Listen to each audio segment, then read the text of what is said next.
How do you make money for nothing? The answer could be hiding in the 20 million tonnes of household waste we throw out every year. Before you throw that away, is there any chance I can have a quick chat to you about it? Sure.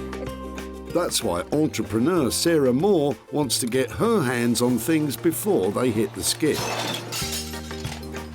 I am a passionate buyer, user and renovator of second-hand stuff, and I've turned that passion into a money-making business. I turn old into new and I sell it for a profit.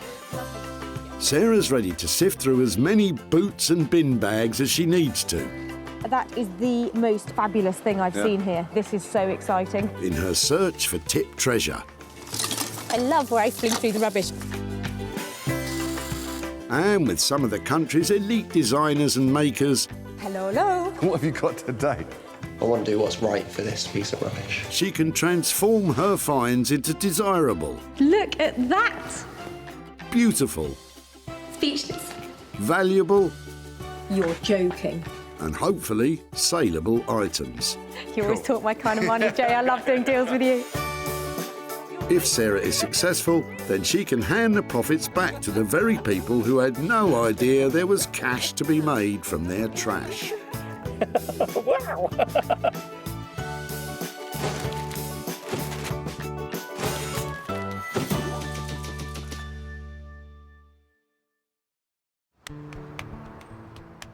Today, Sarah is at Whitley Community Recycling Centre in Surrey. Every day, up to 400 cars arrive here laden with junk for the tip. But much of it could be reused instead of landing headfirst in the skip. Thankfully, Sarah's here to retrieve rubbish from this wonderful world of waste.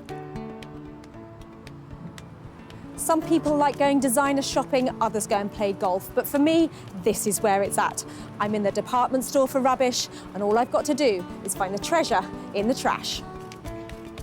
With a team of skilled designers waiting in the wings, Sarah has special permission to be scouring through car boots looking for 3 items that once revamped and sold will produce a payout for the person dumping them. Bring it down, I'm here all day. I like the look of your chest. Yeah. That's a loaded remark, isn't it? Come on, Sarah, keep your mind on the job. Enter Richard and some interesting looking doors. Hi there. Hello. I like your doors. Well, they didn't fit. Oh, really? That's an Is old one. That's an old one. Okay. That's one that came out. Right. That was the moulded door I got. So it's not as good a quality as the old one then? No, but the old one wobbled. Well, do you know something? It might just be to my advantage. I'm looking for stuff that I might be able to recycle or make into something else. And your solid door might be just the thing. Yeah, well, you're very welcome to have it. I'm thinking it looks like it might make a great table or... A You've got a table? lot- yeah. Well, let's get the... That's really cool. I would love if I could take it away and see if I can make something from it. Yeah? So it actually looks a lot nicer without the paint on it. It's really solid. It weighs a lot more than the new one.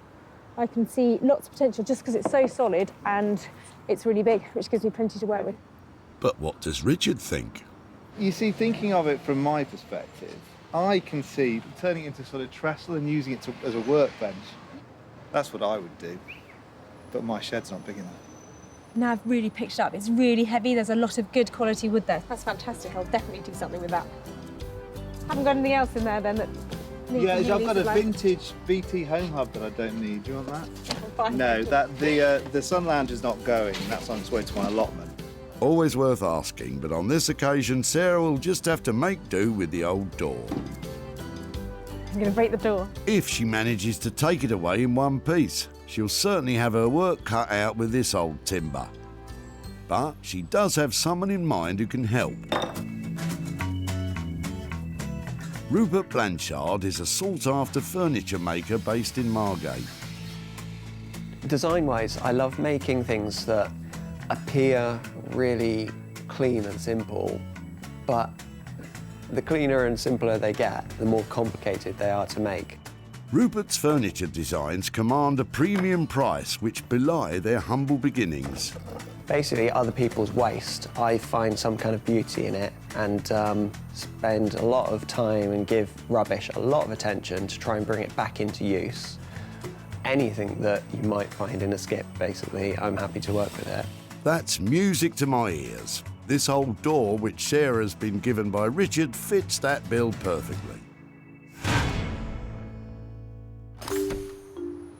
So, Sarah's rescued one item from the skip, but has two more to find. Unfortunately, she's spotted something it's too late to save. That is hundreds of pounds worth of lamp over there. Sarah, you should know better than to eye up the stuff that's strictly out of bounds. Anyway, it's not as if it's quiet. There's no end to the rubbish that's pouring in just now. And in no time, Sarah's on to her second catch. It seems skip visitor Stoyan is about to dump something special. These are really cool. Yeah. So you're throwing them today? Yes, I don't need them. Stoyan has had enough of trying to glue his broken dining chairs back together, but Sarah can see promise in these pews. I think they look lovely. How many have you got? I got a 3 just. 3. Lovely. Okay. They're really cool. I love the shape. That's fine. It's all yours. Really? I'm so pleased that you didn't put them in the tip. So That's okay. thank you so much. These lovely old chairs are going to be made marvellous again. I've got a maker in mind to restore them, and I think I'm sitting on a fortune. Thank you so much.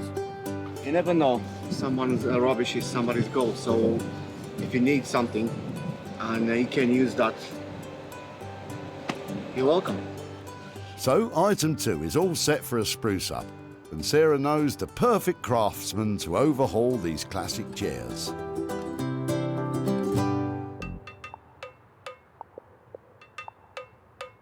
Jay Blades is a builder turned philosophy graduate turned furniture restorer.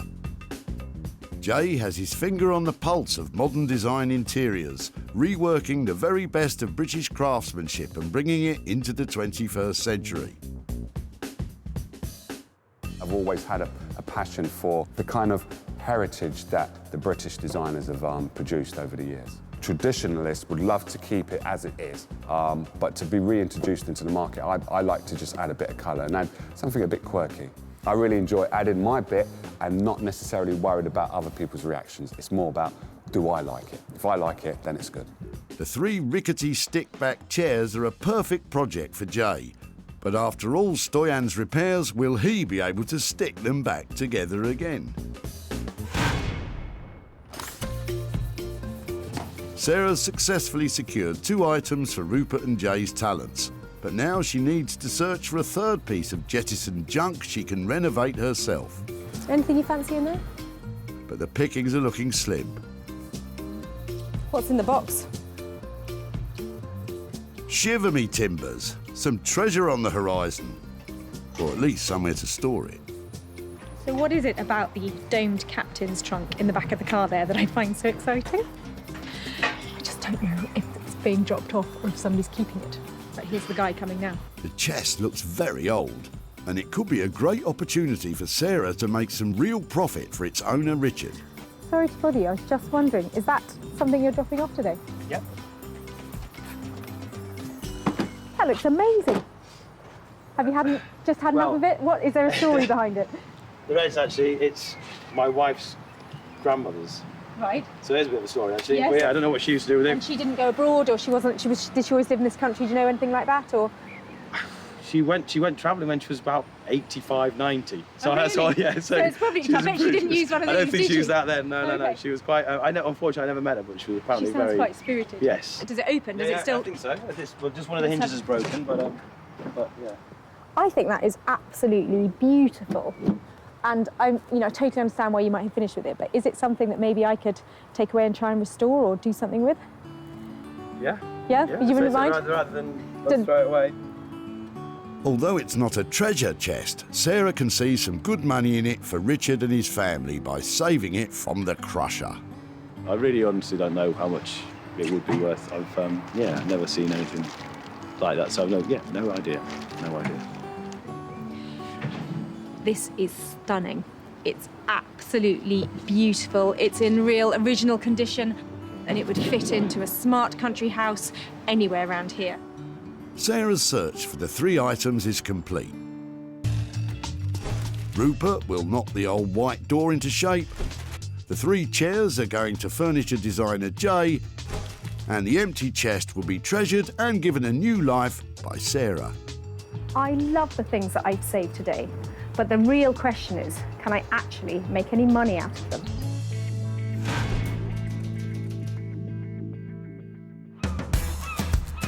Margate is a seaside town on the coast of Kent. Like Brighton and Southend, Margate was infamous for clashes between mods and rockers in the 1960s. Fortunately, it's now well known for the Turner Contemporary Art Gallery and its very own burgeoning vintage clothing and retro furniture scene. It's also home to Rupert Blanchard, who's one of the country's leading reclamation and bespoke furniture makers. And he's used to dealing with Sarah's wild and wacky dump treasure. I'm really looking forward to Sarah turning up. I don't know what she's actually turning up with. I'm hoping that it's going to be something that I'm actually familiar with slightly, maybe wood, maybe a little bit of metal on it.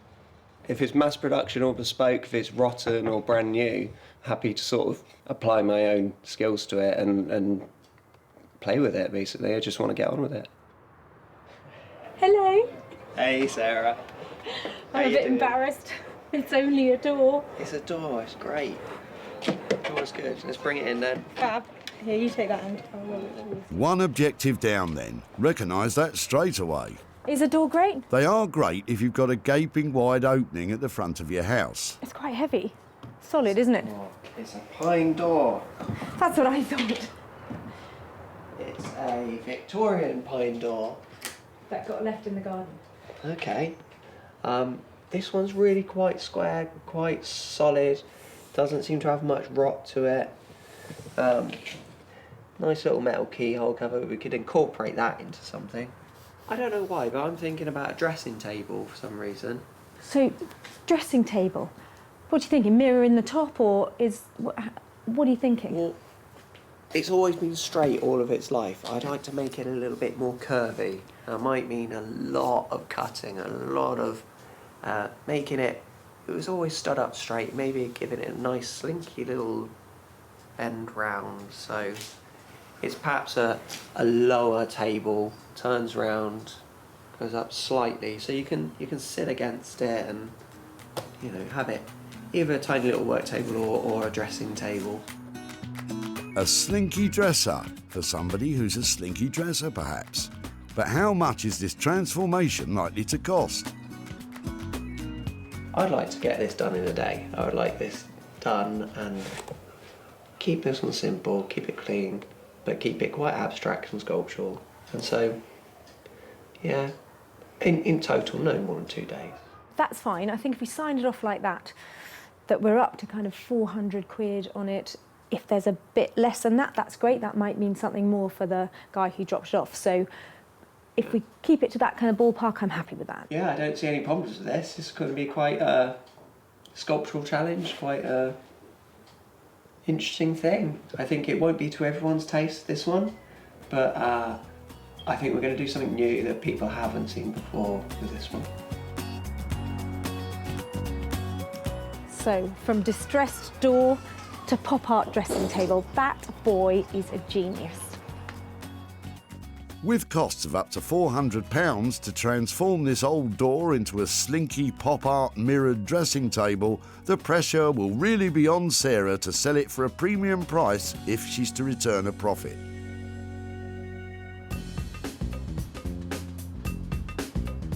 Sarah's next stop on her wander is Wolverhampton in the West Midlands.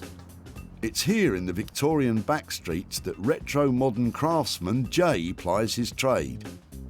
Sarah's about to turn up with Stoyan's unmendable chairs. But will Jay be able to give them a lick of new life? All she's told me is just something that's beaten up and it's a bit broken and I can have to work my magic on it. Normally my style is repairing stuff and then adding a bit of je ne sais quoi to it. For me, colour is a must. And hopefully, whatever Sarah's bringing along to me today, I'm going to add colour to it. How are you? I'm very good. I can't complain. What have you got today? I've got something really special today. Look at these. Oh, I can see that. I can see that. That is, whoops. They need some work, don't they? They do need work. These scrappy seats are actually classic British Urkel dining chairs that were built at their factory in High Wycombe in the 1960s. These are one of the creme de la creme of our English designers and English manufacturers that are still functioning in today. A lot of people want Urkel because it is the go-to kind of manufacturer to have. So someone to be throwing these away, it's kind of interesting, I would say. But it's very rare that you come across someone wanting to throw away Urkel. Very, very rare. The guy dropping these off, he said he'd bought them from the car boot. He had given up mending them because they weren't in a great state, and he just didn't want to see them anymore because this one definitely seen better days and the others are weak. So, yeah, I thought that they just looked so cool. I love the colour about them, but they need that special touch, Jay. Yeah, they do. They need a bit more than a special touch. They do need repairing. So what we've got is glue that someone's tried to glue them with. And the one thing glue doesn't stick to is glue. So I'll have to remove all of that glue. This is coming out as well. No. I'm hoping that the state of them wasn't too bad. And then I thought, you know, you are the go-to man for Urkel. Yeah. I've seen the kind of fresh new look that you've put on some of their pieces, and I'm sort of wondering, you know, is how much colour we can introduce them, and if that's all right to paint them.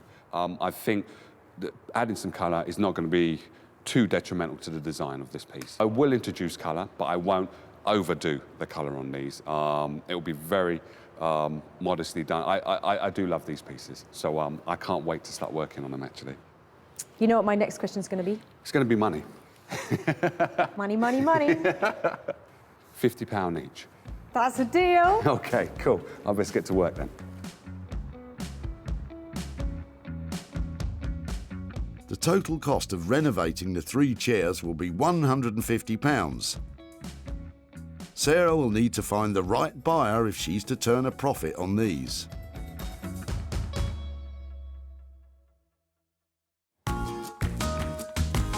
So, with 2 items dropped off and hopefully on their way to be saved and sold, it's Sarah's turn to get stuck in back at the Reclamation HQ in Sussex. And at her barn, she's hoping to turn Richard's chest into valuable treasure. But sometimes it's difficult to get started. The dog's run off again. Bramble, here! Bramble, here! Come on, here! Right, I'm just going to go and put it in the house. Come with me. Come on. Come on, let's go. Come on.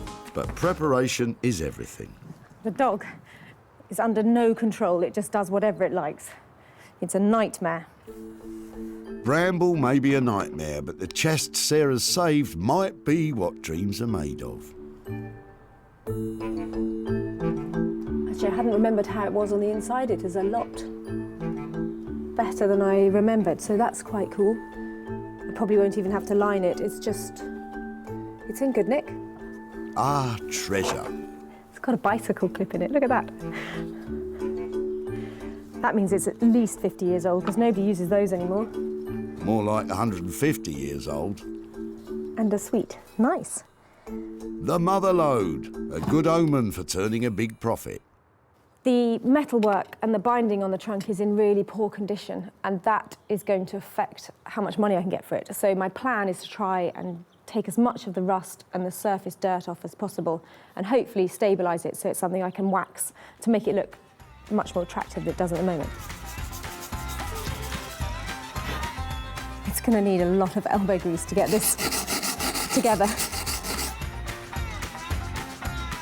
With grease applied, it takes Sarah just half an hour to remove what looks like more than a century of filth.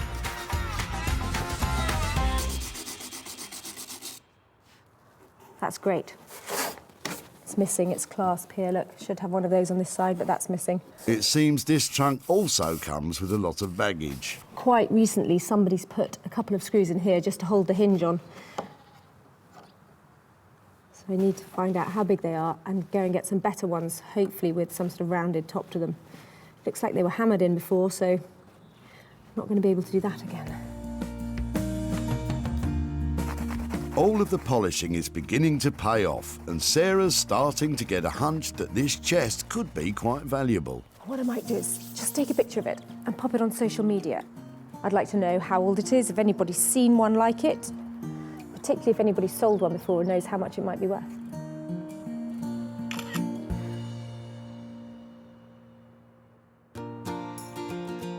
Now, did you know the inventor of the door knocker won the Nobel Prize? Taxi for me, please. Talking of doors, Sarah brought me this old door, which she saved, and I want to make a kind of console table / dressing table. I could find that it just collapses, it falls apart when I cut through it, especially because there are cracks running through the panels, but I won't really know until I do start cutting it up. it's a bit worrying that the success of this project could all hinge on a few cracks.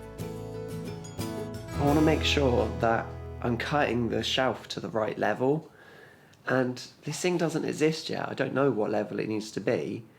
I'm not copying another piece of furniture, so there is no standard to go by. There's no rule book, so I can't really go wrong. Confident, that's what we like to hear. It's quite hard for me to cut this door. It's quite upsetting, but it is a knackered door that was on its way to landfill, so I'm gonna give it a new lease of life. Upsetting it may be, but just think how satisfying it may be bringing that door back from death's door. The cuts that I'm making through this door, they're not going to be straight through, they're going to be at 45 degrees, so I can join it to the next section door seamlessly as one flowing line. I don't want ugly joints just flat against each other. I want to make this nice, smooth, flowing line.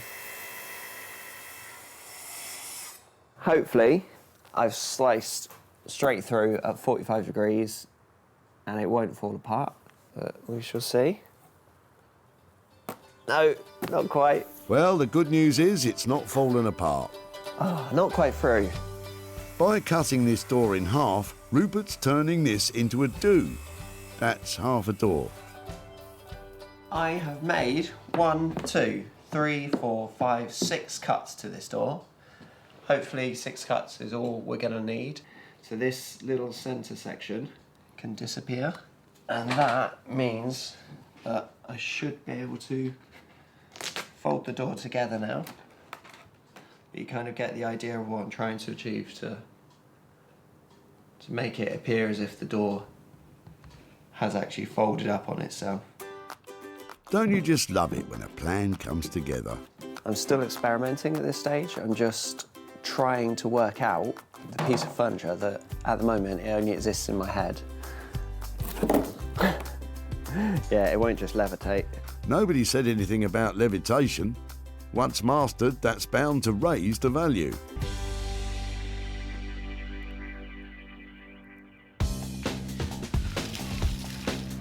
And in Wolverhampton, Jay's still purring over the Urquhart chairs. These are a stickback chair. I think they originated in the 1960s, and this is classified as the Urquhart's originals. British manufacturing, what I say at its best. Sexiest leg in furniture, and it does exactly what it's supposed to do. Looks good, holds the seat up, perfect form. This is a part of English history, and I'm just adding my little bit of woo to it. Although Sarah brought 3 chairs for Jay, he's decided that one of them's too far gone. So he'll use the 3rd one for spare parts for the other 2. All of these have to be sanded down, and that's all of the sticks, including this bit here. That is kind of like water damage on there. So it will be interesting to see if that has gone through and I can't clean it off. What I might then have to do is just paint this. So the design, what I've got in my mind, is determined by what the chair unravels to me. And unravelling before our very eyes is Jay's plan for the colours. So you imagine a light chair, like that colour, with black, and then with a hint of that, and those work. So I'm quite happy with that, actually. All it means is that I've just got to do loads of sanding. Sanding down ingrained stains is one of the biggest jobs of any furniture restoration. And it will reveal to Jay just how much of the wood he'll have to paint over. The wet white actually gives a true indication of what the wood would look like once it's finished. And then it will show kind of all of the imperfections that are there. So it's almost like getting a dry run of how it's going to look. And although most of the wood is fine, a small number of ingrained stains means this part of the chair will need to be painted.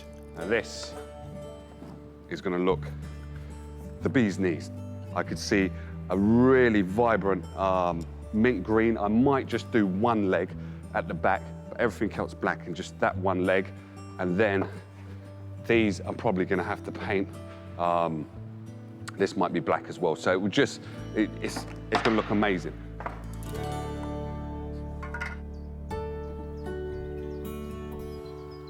Back at her house, the photo Sarah took of the old trunk has generated some results. She's been directed to a website that deals specifically with travelling chests like Richard's wife's grandmother's. So there's all sorts of different trunks on here, but basically it's a dome top antique trunk, and it looks like it might be American or continental. It doesn't look like it's British. So, and probably 1870, something like that, are the similar ones that are coming up on here. And wow, some of them are as much as $3,000 a trunk that look just like our one. I mean, the condition of ours is not great, but we might be talking as much as £1,000 for that trunk. And that will be amazing. Sarah's success is measured in sales, and she always seeks out the best opportunities to maximise profits. Hosting regularly her own furniture and clothing sales from home, Just sold the sofa. advertising and selling online, Let's get that online. or meeting commercial buyers in person to sell direct. Seeing this is really refreshing, and it's good, and people are going to want more of it. It's going to grow, this thing, I think, that you're doing. With opportunities galore in the things we throw out, Sarah's always looking to make money for nothing. So Richard's wife's grandmother's old trunk went on one more journey from the garage to the dump. That looks amazing. She went travelling when she was about 85, 90. So Oh, that's why, really? yeah. So it's probably, I bet she didn't use one of these, I don't think did she was she? out there, no. And after sitting in the garage for years, Sarah took it to the barn to rejuvenate it. That looks a lot better. And after some detailed research, she discovered it's possibly an American traveller's trunk from the 19th century that she could sell for a very healthy profit for Richard. Back at the house, there's been a change of heart. Knock, knock. Hattie, Richard's wife, is finding it difficult to say goodbye to her grandmother's chest. Hi there. Hi. Hi, I'm Sarah. Hi, come on Hi, in. I'm Hattie. Hattie, come on in. And Sarah has invited her over to take a look at what she's been up to. There you are. Do you recognise that? Look. Remember, Megan? The chest now looks fit to store treasure, and Sarah's able to give Hattie a bit of history on it. I think it was probably something around 1850, 1875, something like that, so quite old. And some people are suggesting that it's an American trunk, so I don't know if there was any connection with where it came from with that kind of travel, but probably not English. Yeah, just a really fun sort of oldie piece. It's, well worth hanging on to, I think. Do you like it? The chest did once feature prominently in Richard and Hattie's home, but when they started a family, it was put aside. When we had Megan, as soon as she was mobile, I was just really concerned about having it in the house because I thought with the metal edge, I was just worried if she lifts it up, it could literally, chop her fingers off. So that's when it went into our garage, which unfortunately is a bit damp, and that's when it sort of got into a bad way. But with even the briefest of clean-ups, the chest has been given a new lease of life. It's literally had half a go at being sanded, and I think that if you wanted to use some wire wool on it or a wire brush, it would actually come up, really quite well. So And inside, all we've done is just given it a really good dust out, but it's in really good condition inside anyway. Oh! What can you see? Sarah can see that Hattie never really wanted to lose this precious item and wants her to have it back. Should we take it with us, Chloe? Yeah? That would be great, thank you. I think it's quite heavy, isn't it? It's got wheels on the bottom, which is a really good feature if you really want to move it around. Hattie and Richard almost got rid of the chest at the dump, but thankfully this family heirloom is going back home, and for safety's sake it won't be used as a toy box. There you go. Well, that's fantastic. Do you think that'll fit? Brilliant. I am so pleased it's going back home. Sweet. Really. Oh, that is really sweet of you. Thank you so much. Safe trip home, and I'm glad it's going home. Thanks very much. It's a pleasure. Isn't that sweet? That's so nice that it's actually gone home. A very sweet ending. From one sweet ending to another, Sarah's back in Margate, where Rupert is adding the finishing touches to the pop art dressing table made from an old pine door. Every time I come down and see Rupert, I get such a surprise. I don't know how that genius mind works, but everything he turns out is just really special. So today, it's a console dressing table made out of a door. Who knows what that's going to look like? When Sarah saved it from the dump, it was a simple pine door which had seen better days. Rupert's given it an imaginative uplift and a new purpose in life as a quirky console table. It looks like it's having a good old knees up and will add bags of character to someone's hallway. Rupert, hi. Hey, Sarah. How are you doing? Good, good. Back again, I see, for another weird contraption. Oh, Rupert, it's fantastic. Yeah, it's an odd one, this one. I was really worried about you turning up because I think you'd either hate it or kind of love it. Essentially, I've tried to make a hallway console table, somewhere just to put your keys, put your gloves on the side. So I've actually added a new piece of architrave around it. When I say new, I pulled that out of a skip. It matches the period of the door.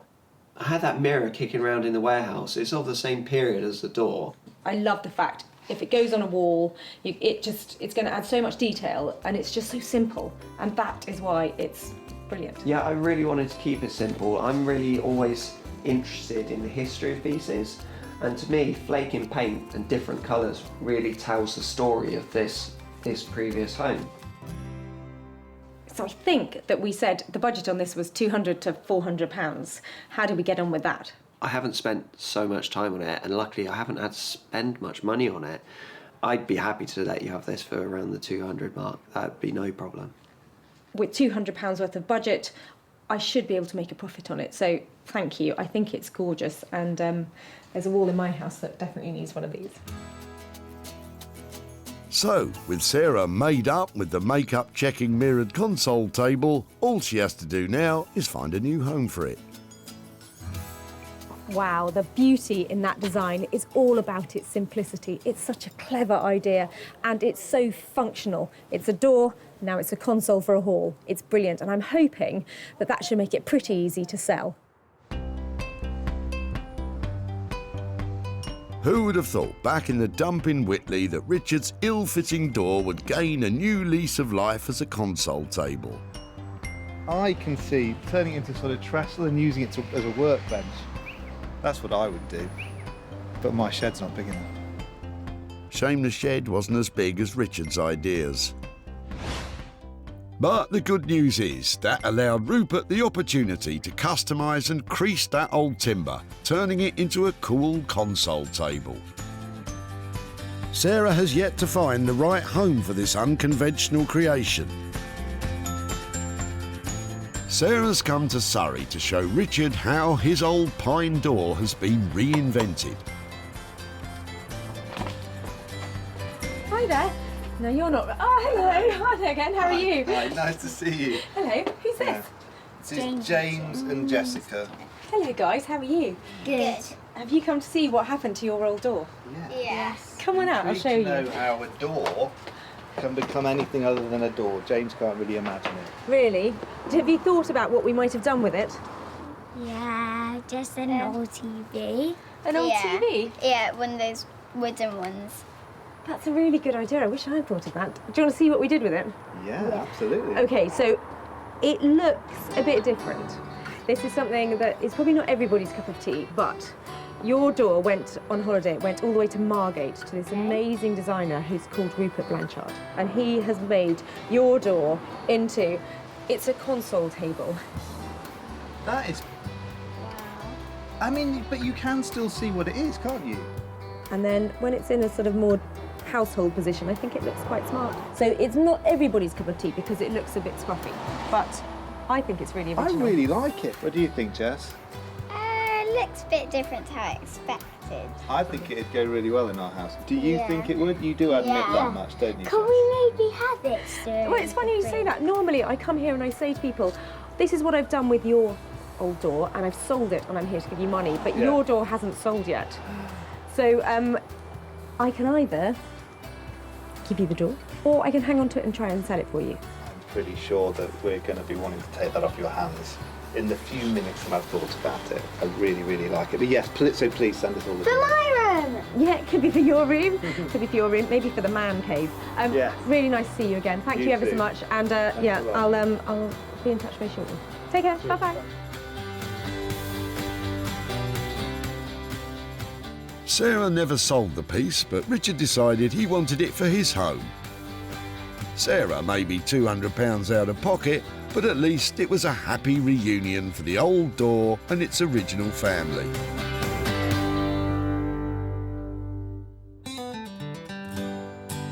With 2 out of 3 items completed, Sarah has one more pickup to make. And in the West Midlands, Jay has finished the Urkel chairs and is waiting nervously to see if she likes what he's done.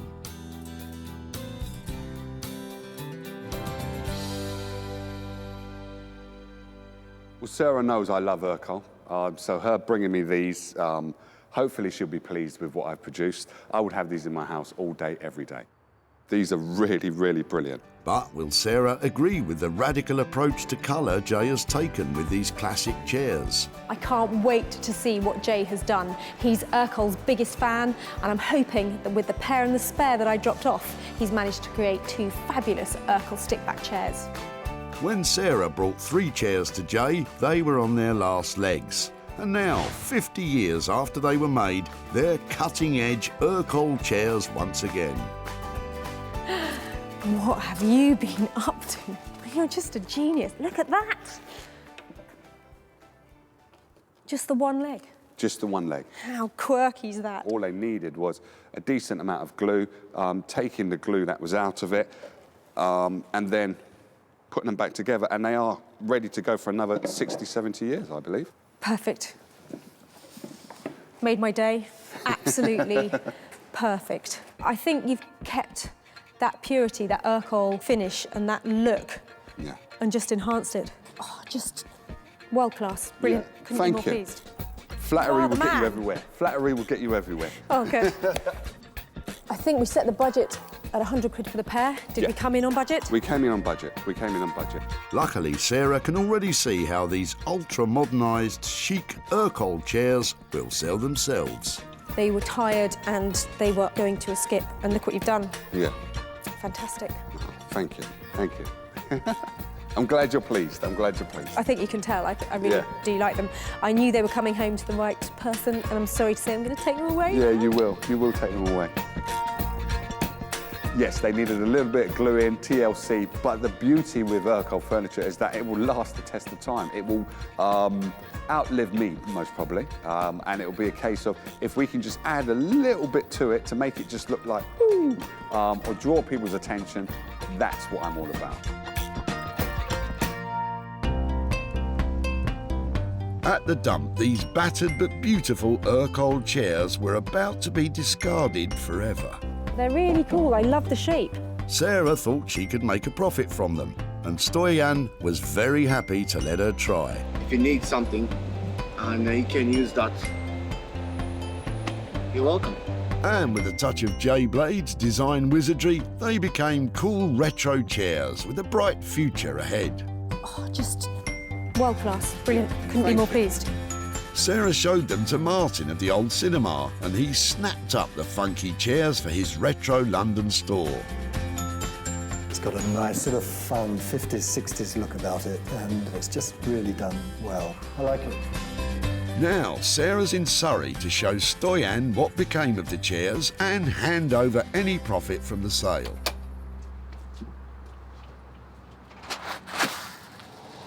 Hi there.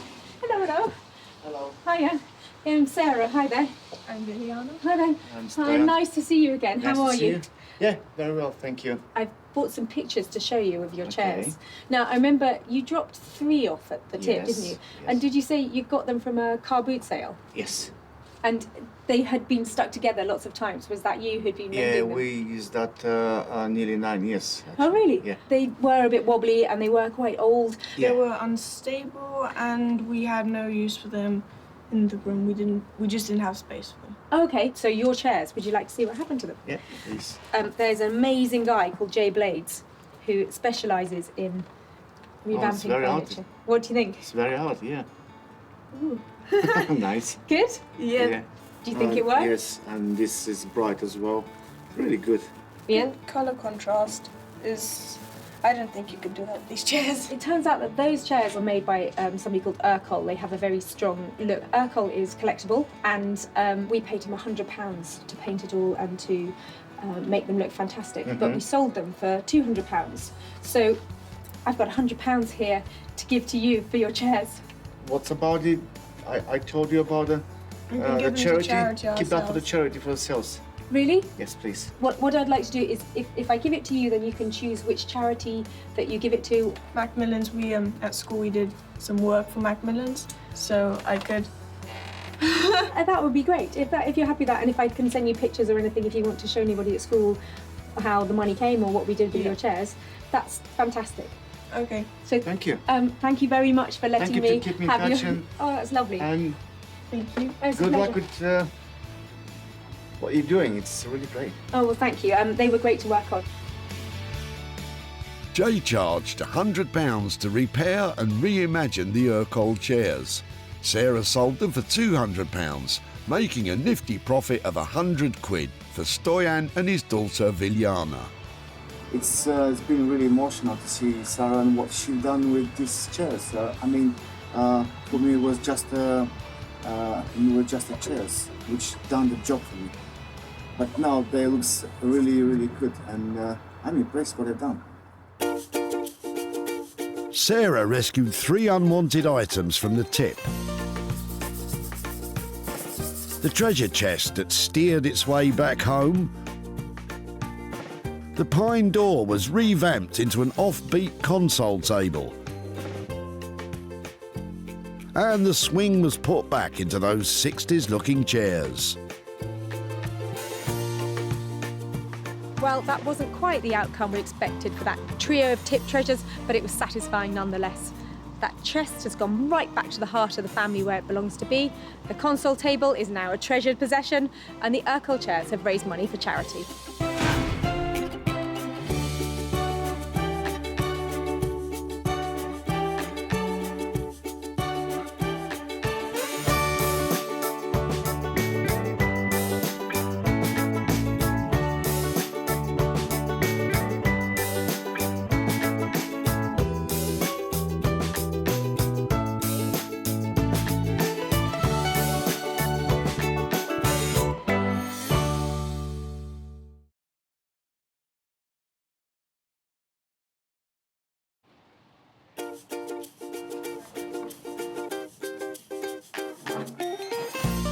How do you make money for nothing?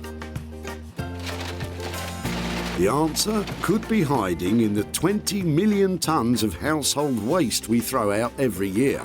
Before you throw that away, is there any chance I can have a quick chat to you about it? Sure. That's why entrepreneur Sarah Moore wants to get her hands on things before they hit the skip. I am a passionate buyer, user and renovator of second-hand stuff, and I've turned that passion into a money-making business. I turn old into new and I sell it for a profit. Sarah's ready to sift through as many boots and bin bags as she needs to.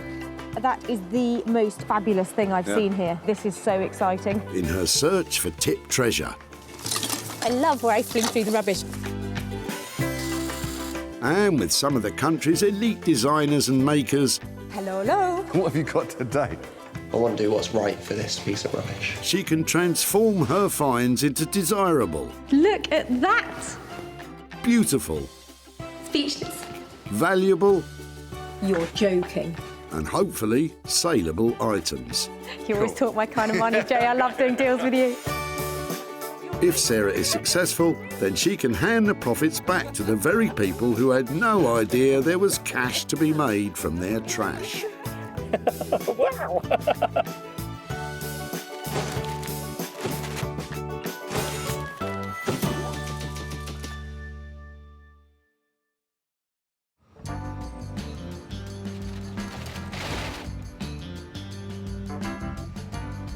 Sarah's travelled to the Bredbury Recycling Centre in Stockport, where they can have over 200 cars through the gates every day.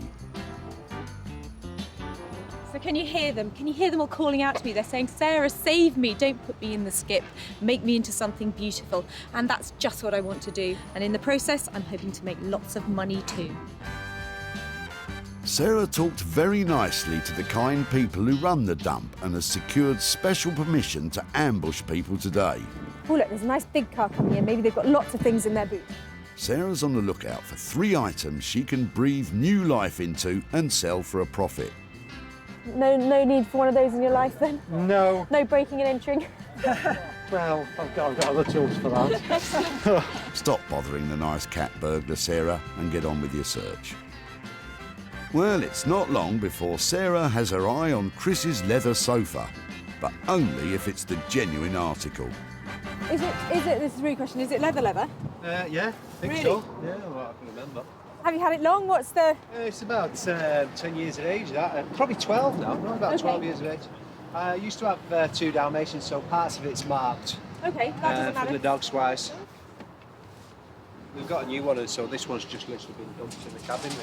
Yeah. You want to rip it? If I can get this leather off here, I can make handbags, maybe bodices. The fact that it's worn actually adds to its appeal. Well, hopefully we'll give it another life. I don't really know what that will be yet, but it's lovely material, particularly this bit, probably the most worn bit. It's so soft. Yeah, it's more bums have been on that one. I beg your pardon. More bums. What a cheek. But will Sarah be able to salvage enough leather that's not too bum-battered? Considering that, you know, the city is about 10, 12 years of age, and it's been well worn by several people's bottoms and several dogs. So yeah, I think she'll struggle to do anything with it, really. I couldn't be more pleased with this footstool and chair. It's covered in the most fantastic leather and like meters of it. So I've got a marvellous maker lined up who's going to transform this into something that you just won't believe. And at the end of the day, I think we're going to make some money out of it as well. Having comfortably bagged her first item, Sarah now has to turn sat on into saleable. And she has just the person in mind to do it. Chinello Bally has been turning heads since reaching the final of the Great British Sewing Bee. Her hand-cut couture pieces have caught the attention of the fashion world, and now she has a long list of celebrity clients. I've always loved fashion. I think it comes from background actually, because my mum is very, very stylish. The women in my family are very stylish. I've always been surrounded by very unique items of clothing. One of the things that encouraged me the most to start making for other people was because when I wore my garments, people would always stop me saying, oh, you know, oh, I really like this, where did you get it from? And they'd find out I'd made it myself. And then very early on, I'd get people say, oh, can you make one for me? And I really do look for the beauty in anything. Chinello may look for the beauty in everything, but she may struggle to find it in the load of old leather Sarah's dropping off.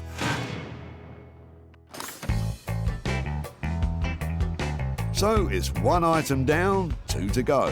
And while Sarah was busy with Chris's sofa, she's missed an absolute gem. It's really annoying that that's in there, and that's, you know, it's nice old wood. Just to be clear, once something hits the tip, it's out of bounds. Can I just go in and get it? No, Sarah, you can't. But if you're quick enough, you might be interested in what Derek has in his boot. Hi there, I'm really sorry to bother you, Ron. I know you're busy, but I'm just wondering what you're dropping off and... Just a bit of steel and aluminium and so on. OK, was it a greenhouse or something? Yes, yeah, it was an old greenhouse. We're looking for things that we might be able to make into other stuff, and these angly bits look really interesting. Would it be OK to have a better look at them outside? Yeah, of course, no problem, I'll take them out. Brilliant, thank you. I know they're rusty and beaten up and stuff, but they're just the kind of thing that we might be able to marry them up with something. Yeah, I'll take them. Really? That's fab. Where would you like us to put them? Just over here would be, in front of the scrap metal would be lovely, thank you. Sarah's acquired some angle iron, which is kind of like a giant Meccano set for grown-ups. Brilliant, thank you so much for all your time. Thank you, bye-bye. But can she reassemble it into something that can turn a profit? What does Derek think she'll do? I'm assuming she's going to make a shelving unit of some sort, using the garage or the shed. It's all in one piece, as long as she's handy with a paintbrush. Anything like this that is modular, so it comes apart and you can screw it together, is really easy to work with, even if you're just an amateur. So although it's in a bit of a state at the moment, I think it's got real potential if we were to give it a really good clean down. If you keep polishing it up enough, it's the kind of thing that you can put in your house. Not in my house. And it's not going to be much good on its own. Do you think you can find some old wood or something? Oh, you already have. So it's probably all here. It's a junk jigsaw. There we go, back to being pretty much a whole door now. What do you reckon? Your next dining room table, sir? Well, I don't fancy eating my dinner off it. And if she plans to stick it together with the angle iron and make something out of it, she's going to need some help.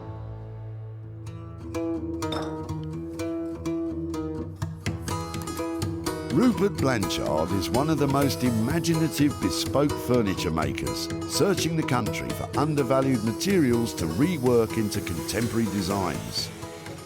I work mostly with reclaimed, salvaged and abandoned materials. Basically other people's waste. I find some kind of beauty in it and spend a lot of time and give rubbish a lot of attention to try and bring it back into use. I like giving things a second, a third, a fourth chance. Rupert's been making furniture for over 10 years, and in that time has developed a thing for drawers. Oh, look at that drawer. Look at that. What a beautiful drawer. Rupert's no stranger to unused materials, but that door might be past saving.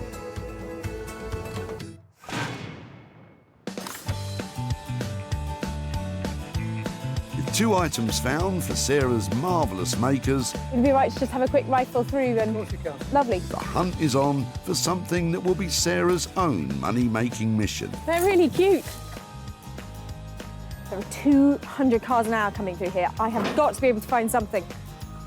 And Peter and Michael's trailer of trash may contain just what she's been looking for. What brings it here today? Well, your in-laws are moving out, aren't they? So we're just bringing it. So this is our rubbish, what we're just throwing in everything. So where's it been? In the shed or in the Yeah, garage? it's just Or been in the shed. I don't know what that is. That's quite cool. Oh, Rizzlers. So you're not tempted to drink the very special anniversary ale from 1984? No? No, I can see that might have limited appeal. I'm more of a Foster's man. Really? Great. So far, fags and booze. Get a move on, Sarah. Ooh, look. So is it just me, or does that? There's something cool about that, isn't there? It's just you, Sarah. Maybe. I wonder if you could use those in lighting or something, because they're just the fact there's so many different colours in there. I feel really bad about putting those into the tip. I'm not quite sure why, but they've got a certain appeal. Yes, to golfers. Oh, wow. Wait, what's this? Peter's got another bit of treasure for you, Sarah. But how could it possibly beat those golf tees? Do you know what it is? I ain't got a clue.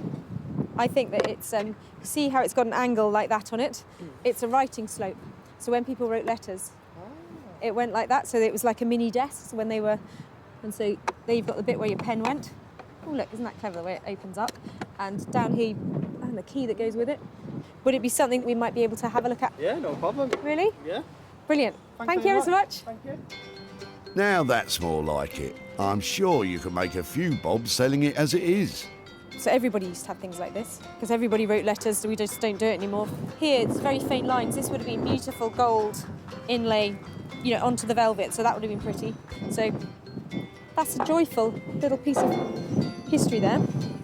This type of writing slope or lap desk first appeared in the 18th century and became a stylish accessory for the travelling gentleman. Today, the market for these is buoyant, and Sarah could well raise some surprise cash for Michael and Peter. I love this box. It's really sweet, and it's the oldest thing that we found today. It's got some lovely details on it, and I'm hoping that it's going to be really quite valuable. And that means that all of the money we get from selling it can go to that great guy who dropped it off earlier. So that has got to be a good thing, hasn't it? And with that, today's list is complete. Chinello will lavish love on Chris's leather. Rupert will tackle Derek's rusty frame and that dissected door. And Sarah, oh no, she's not taking the golf tees as well, is she? Oh well, double the potential profit, I suppose.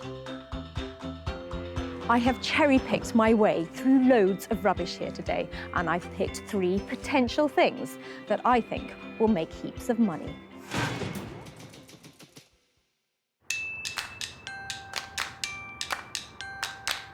Canning Town, East London. Amongst its old industrial past and its current regeneration lies the home of high fashion. Well, you wouldn't think it from the outside. Designer Chinello Bally will have Sarah at her door any minute with the beaten-down chair. I have a feeling she's not going to be happy when she sees what it's made out of. I love beautiful fabric. Anything that's beautiful, anything that's glamorous looking, I love. If I was going to say anything's out of my comfort zone, it would probably be leather. It's because you wouldn't usually think of leather and think elegant. Oh dear. Good luck, Chinello. Hello, Chinello. What have you got for me? OK, these are the cushions off a chair, and I've got a footstool that goes with it. Oh, wow. She's in. I'm going to need to sit down here. So I'm hoping that between this and this, we've actually got heaps of this fabric. There's loads of it, definitely. I actually wondered if it was nicer. I actually really like the inside, Yeah. but I think as well we can use both, because look, that looks lovely against each other. Oh, wow, that's really cool. Yeah. I had a few ideas. Okay. I want to hear your ideas this time, because I have got no idea. When I was looking at this, I kept on thinking about maybe having something like some sort of cape or some sort of loosely fitted garment. Yes, maybe. How about like a blazer cape? You know, those blazers that have the capes attached to them, so they don't have a sleeve. It will be like the cape instead of the sleeve. Come on, Sarah. You know, those blazer capes that you see everyone wearing all over the place. What exactly, how does it style, the blazer cape? It's basically a blazer, like yours, but it would have a cape. Fascinating. I think it's really fantastic. A blazer cape, how much money does it cost to produce a blazer cape? Stop saying blazer cape. Could be looking about £250 to £300. OK. Do you think that would mean we'd make a profit? Definitely, I think so, because this is real leather, you know, and it's a handmade jacket. Should be looking about £400 for it. OK, well, I think that sounds great. I think leaves me a bit of room to surprise the guys who dropped it off. Well, shall I leave it with you? Yes, I'm going to kick you out now so I can get on with work. OK. Bye. Don't work too hard. OK, bye. Bye. And so, blazer cape. So this is sort of out of my comfort zone, but I think it'll be good. I think it'll be a challenge, a good challenge, however. Armchair footstool becomes blazer cape. It's not an obvious choice of garment, but only Chinello would think of something like that. Secretly, I hope it fits me. So do I. So it'll be £300 to produce the garment. And all Sarah has to do is find a superhero looking for formal wear, and she's sorted.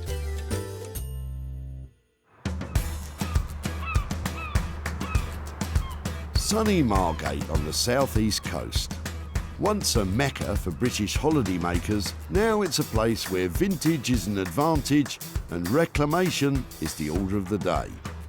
And one man leading the way is our Rupert. And Carlos the cat. Sarah's about to set him the challenge of making something out of the angle iron and the old barn door. Rupert, hi. Hey, Sarah. How are you? Back again? I've got a few things. OK, don't look. Can you rustle off somewhere and I'll bring it in and then you can see it because I don't want you to get put off. Sarah thinks if she can make it look presentable, then Rupert might just see its potential. It's all coming together. It's going to be fun. Sarah's brought some weird things to me before, so this time, who knows what it could be. Looks good, doesn't it?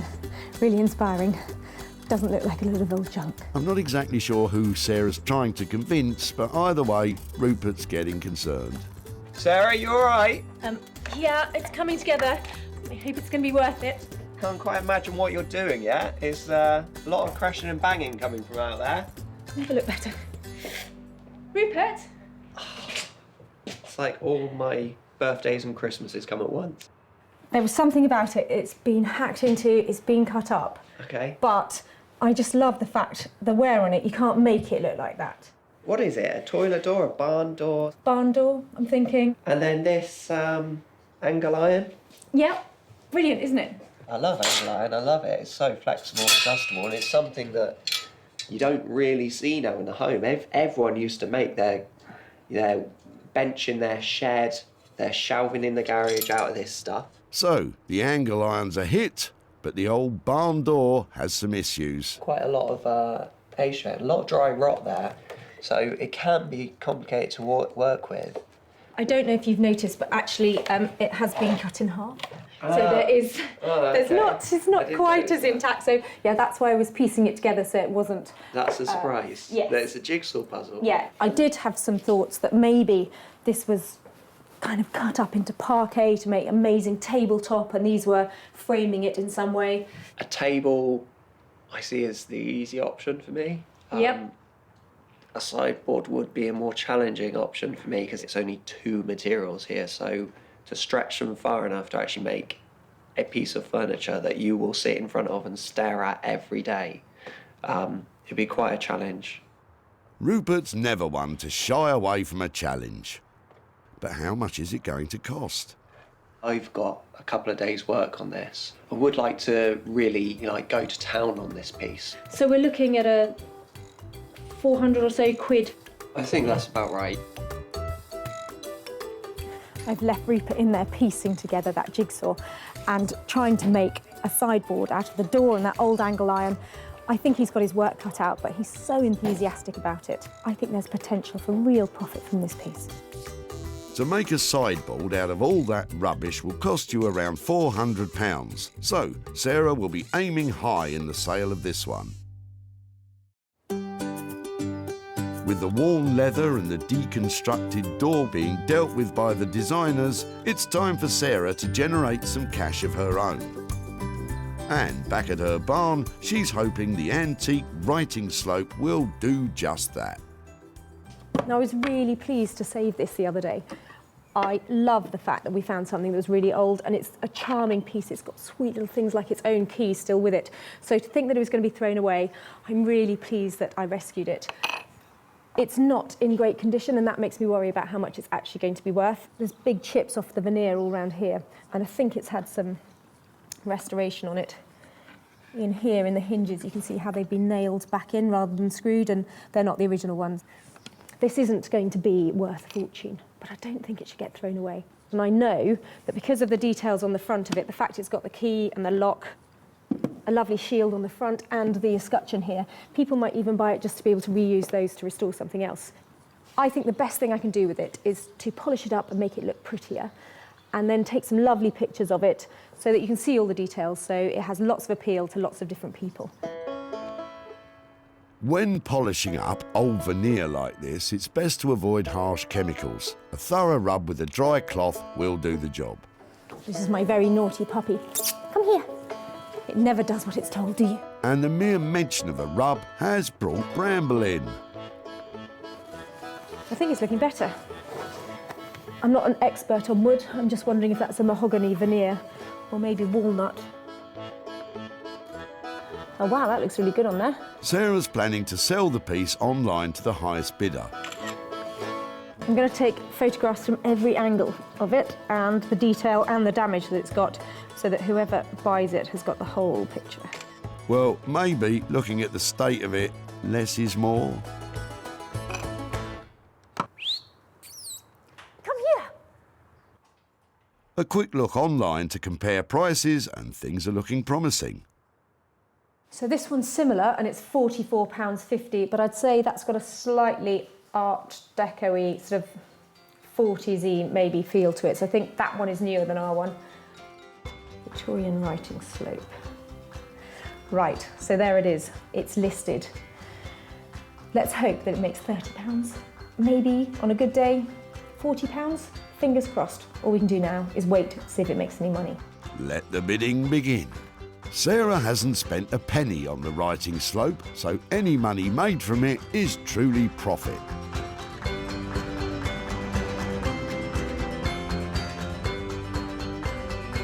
Back in East London, it's blazer cape time. And you know, I'm coming round to the idea. It's a blazer and it's a cape. Come on, I want one. So, Chinello, where do we begin? I decided to dump the blazer cape idea this morning. No. Why? Because I just woke up and I thought, how is this going to work? So I'm going to make a dress out of this. So more of a shift style dress. And also I really wanted to put my own signature on this. So the jacket thing is not really something I do. Dresses, they're more my thing. Oh, OK. I'll have to find my own blazer cape then. But what's your idea for the dress? Okay, so my initial idea is to have this part here at the bottom, and then this would have made up, you know, the top half of the dress. So the dress is mainly in the leather, and then this would have been sleeve, and that would be a neckline there. Chinello's planning on using wax print fabric for the sleeves, a typical material for clothing in Africa.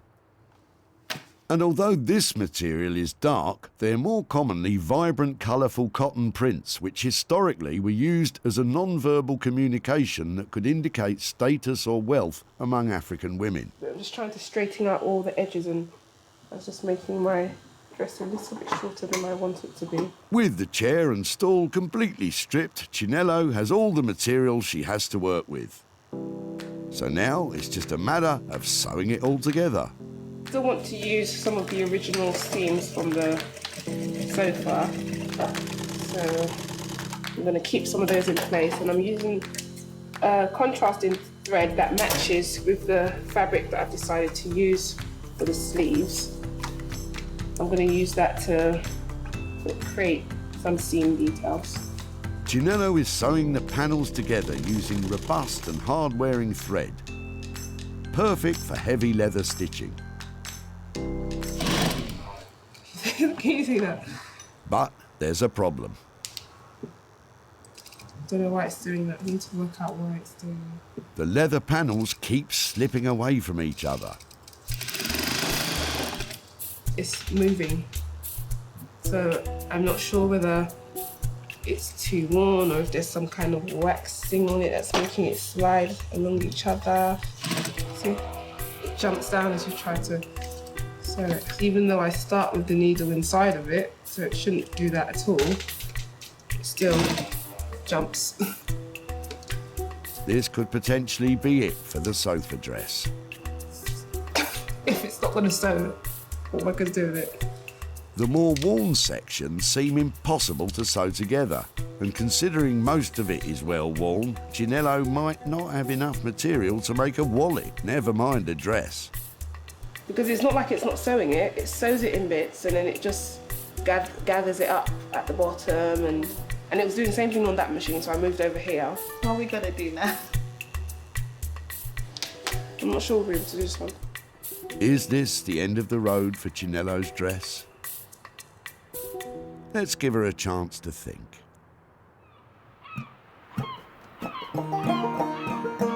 Meanwhile, over in sunny Margate, let's hope that Rupert's having more luck with the angle iron and the old barn door. I know that I'm going to make a sideboard out of all of these pieces. And yeah, I don't want this to be a sort of typical shabby chic piece. I want this to be really quite polished. It's just going to be a bit of a labour of love to make it a high-quality finish. Rupert's planning on leaving the chip paint effect on the wood as a feature, which doesn't sound like a quality finish to me. But what do I know? Although I know what I'm making, I've got to strip it down and prepare the materials. The nuts and bolts holding it together have fused shut with rust. Just going to cut these off. But Rupert can cut them off with his cut-off tool. That's what it's actually called.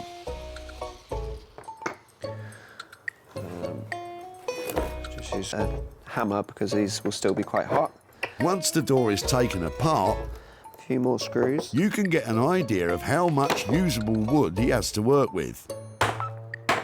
But it's all looking a bit crumbly.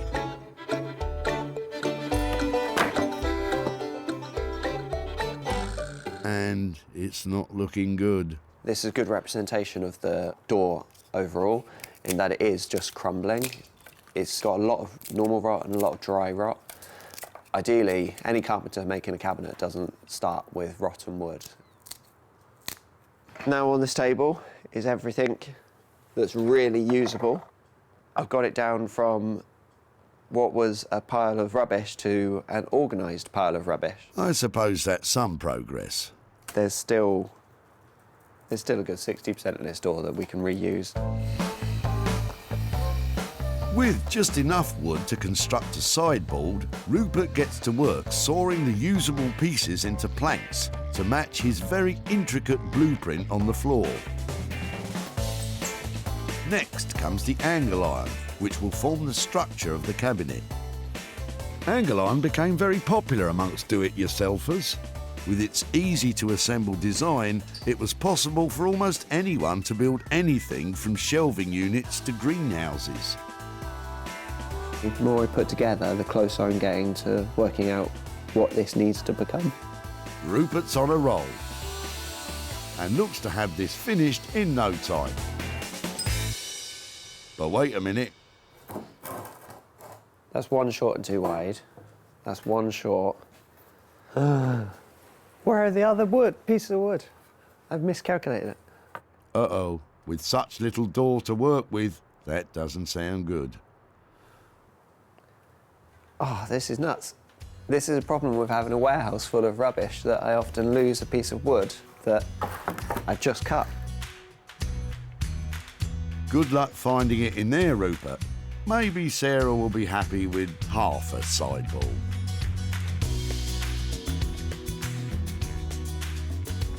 Back in Sussex, Sarah's online auction of the writing slope is nearing an end.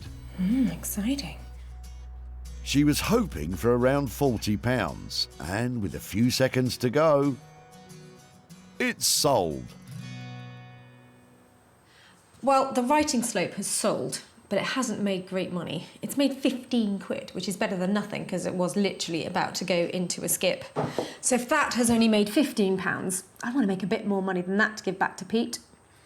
I think I'm going to have to take up the golf tee challenge. Oh no, I'd forgotten about them. What should we do with them then? Don't ask me.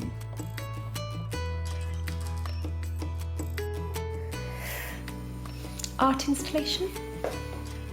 Looking at all the golf tees floating around in there, maybe I could make like a golf tee loo seat so you sit down on it and it's a bit naff.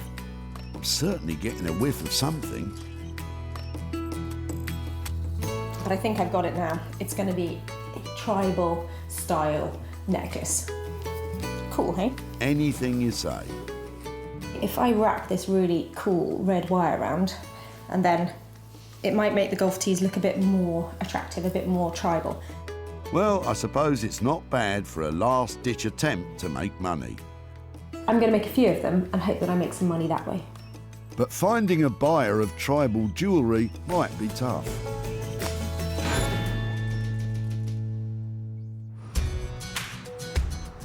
Back at the dump, Sarah was rustling through Peter and Michael's box of old bits. So this is our rubbish what we're just throwing in everything. Ooh, look. First came the golf tees. There's something cool about that, isn't there? And then an antique writing slope. Oh, look, isn't that clever the way it opens up? The writing slope underperformed online. It hasn't made great money. It's made 15 quid. So Sarah got to work on the teas and, eventually, produced some multicoloured tribal-esque necklaces. Sarah showcased them at her barn sale and was optimistic the country-living crowd would get behind them. I'm putting them out at £10 each. I've got some more to come out later, and I think they look really cool. But despite being a big talking point of the day, they remained unsold. Sarah contacted Peter, whom the 2 items had been taken from, to arrange to hand over the £15 from the sale of the writing desk, but alas, without success. So Peter has been very busy, so I haven't managed to catch up with him, but I have got £15 here that I'm going to send off to him, and I hope he's going to have a drink on us. So it's been a disappointing turnout for the boys, but still, 15 quid for what was rubbish is still better than a kick in the golf balls.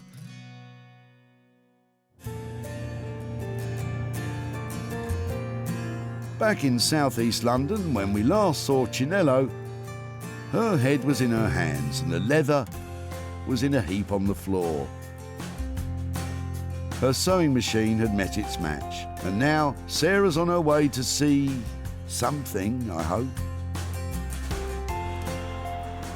So this is the kind of transformation that really stretches my imagination. I've dropped off a chair and a footstool, and I'm coming to pick up a dress. Well, you're in luck. With the help of a specialist leather sewing foot, don't ask, Chinello has taken the bum-battered sofa and transformed it into an amazing bodice. I'm still a bit disappointed about the blazer cape though. Chinello used a wax print fabric to create the skirt and sleeves. And the beaded detail lines the plunging neckline. Wow, I hope Sarah doesn't want to try it on. Hello. Hello. Ah, that must be it. How are you? I'm fine. How are you? Really well. What were you expecting? I wasn't expecting beading, a detail like this. And I was thinking suede because of the back of it. Yeah, I was going to, but all of the back pieces were so different and there was nothing uniform at all. I thought, I don't think that's a problem. It looks amazing, doesn't it? I love the way you've got the darts in here. Yeah, I thought let's carry on with the, you know, the whole leather feel of things, you know, because usually it's, you know, so many panels put together and they just do all the outside stitching sort of decoratively. So I've done that as well. It's got your signature sassiness about it, hasn't it? Because this is quite revealing, isn't it? And this isn't long, is it? Would you like to try it on? No, I can't try it on. What, seriously? Okay. Yeah, if you'd like to. Go on then, I'm happy to give it a go. Yeah? Yeah. Okay, let's Look take away. one. Sarah, there are kids watching. I think I'll keep this on. Thank goodness. Are you stuck, Sarah? Help her out, Chinello. It actually does look nice on you. Someone please stop her. There you go. Brilliant. That is amazing. Thank you so much. I'll keep in touch and tell you where it goes. All right, thank you. Mwah. Let's know how she goes. I thought that was so cool that Sarah tried the dress on, but I think what she really needs is some high heels and a night out. Yeah.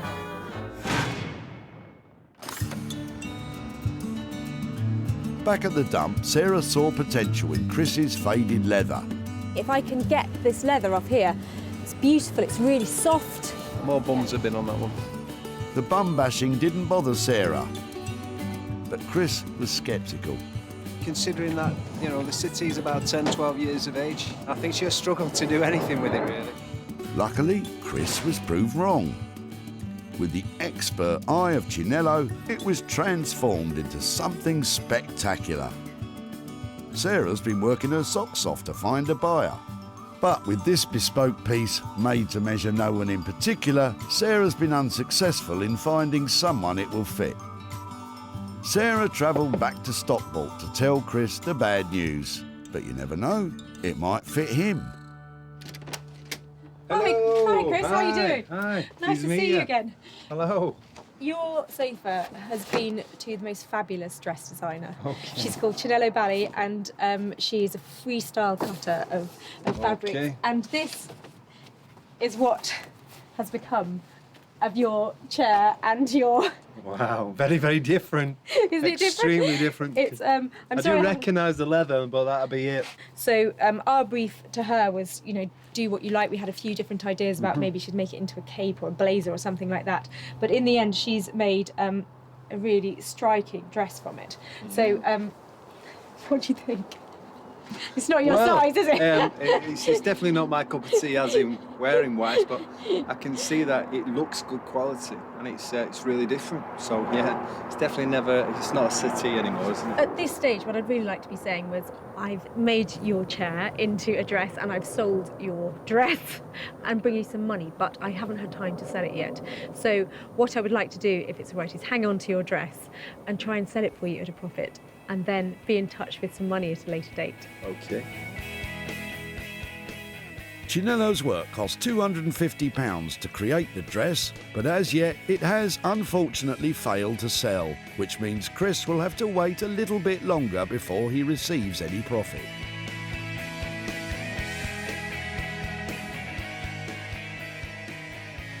Well, it was great to be able to show Chris the dress that Chinello actually made, but I wish I'd been able to turn up with some money for nothing.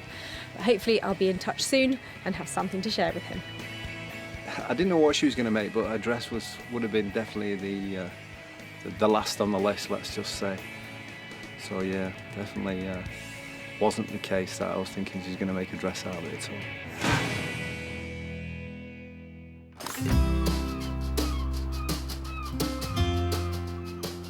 So, with the majority of items remaining unsold so far, Sarah will have high hopes for today's final find, Rupert's sideboard, which he's putting finishing touches to now. That is, if he's found that extra wood. So what do you get if you drop off a load of old metal and a broken door? I'm hoping for one of Rupert's signature sideboards and something that looks fantastic.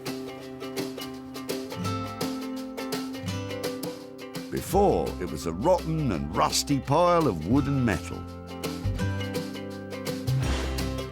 Now, it's a super sideboard, oozing with charm. Maintaining the flaked paint effect, it is bang on trend amongst folk who like that kind of thing. The body is made up of one cupboard for storage and shelves for feature ornaments or electronic equipment. He even kept the door's original handle. It won't fit in everyone's house, but you have to admit it, it's an astounding achievement from Rupert. Good show, young man. Sarah's gonna love it. Hi, Rupert. Hiya. Welcome back. Lovely to see you. Is that it? That is it. Wow. What have you been up to?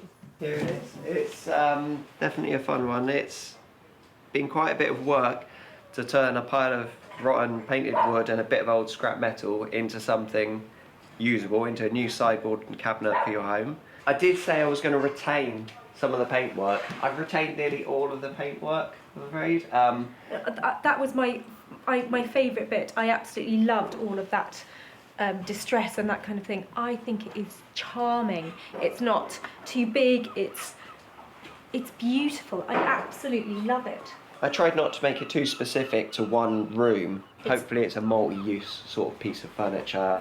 Can I have a look inside the cupboard? Yeah, please do. Oh, it's green! Fantastic! So, I couldn't tell. Did you like it or not, Sarah? I think it's a hit. And coming in on budget at £400 means there's room for a bit of money to be made. I'm just so pleased you like it. I'll go and get the van then. Yeah, thank you. I have to get over £500 for this little beauty.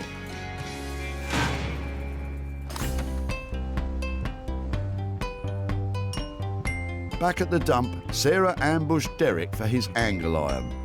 Yes, it was in our greenhouse. Oh, fantastic. Derek had confidence in Sarah's abilities. It's only one piece, as long as she's handy with a paintbrush. But it was missing something to tie it all together. And then she found it 2 minutes later. Your next dining room table, sir? She wasn't far off. Thanks to Rupert, it was transformed into a bespoke sideboard. Sarah's invited one of the country's leading retro furniture dealers to see if he was interested.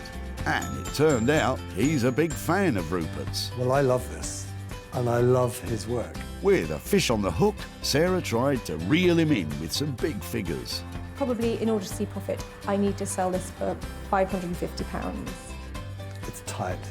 That figure was a bit too big, but with a bit of negotiation, I would really like to have it. They came to an agreement. Sarah's back in Stockport to show Derek what was made of his old greenhouse and hand over the cash. Hi there, hi Derek, how are you doing? Not bad yourself? Yeah, very Good to see you well. again. Yes, and you.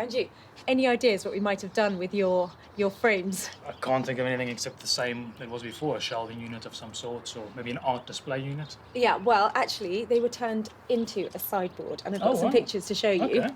Hopefully, you can see where your frames are in the. Oh, wow. It was You got rid made. of all the rust and everything as well. Looks brilliant. Do you think? Yeah, it looks really good. Wow. They I never were- thought it would amount to anything except scrap metal. So you approve of what we did with it? Yes, no, it looks really good. You managed to find a good home for it? Yeah, a good home, and actually managed to sell it at a profit. Oh, wow. So I'm here tonight to give you £100 profit from your frames. Oh, wow, okay. To spend on whatever Wow, you'd like. Thanks very much. Okay, perfect. Oh, I wasn't expecting that. Any ideas what you might do with £100? Well, I wasn't expecting this. I don't think any money back of it, so I thought I'll donate it to charity. Oh, Got really? a local animal shelter charity around the corner that's always in need of something, so... That sounds like a great idea, and somebody has gone on to have a lovely piece of furniture made out of the materials you dropped off. So Brilliant. I think it sounds like it was all good. Gets a bit of good use out of it. Yeah. Great. Lovely. Well, really nice to catch up with No, you, thanks and very much. absolute pleasure. And Yeah. lovely use of money. That's Oh, great. brilliant. Thanks very much. Okay, take care. Okay, Thank you very cheers, much. bye. Bye-bye. So Rupert charged £400 to transform the pile of old metal and pieces of door into a sideboard. But the sale of £500 made a profit for Derek of £100. I wasn't expecting anything in the slightest. I thought half of what you maybe made, or if anything at all. But no, it's come out looking really good. I love the fact that Derek has chosen an animal charity to give the money to. We've got a little fan down here. I'm going to go home and tell Bramble that there's £100 going to a really good cause. Sarah salvaged 3 unwanted items from the Bredbury Recycling Centre. Chris's old leather sofa turned into a beautiful bodice dress. Derek's ancient angle iron transformed into a super sideboard. And the writing slope and golf tees have been given a new lease of life. So 2 out of 3 items sold for a profit, and a lot of fun had along the way. Next time, we could be making something from an item you no longer love. See you at the tip.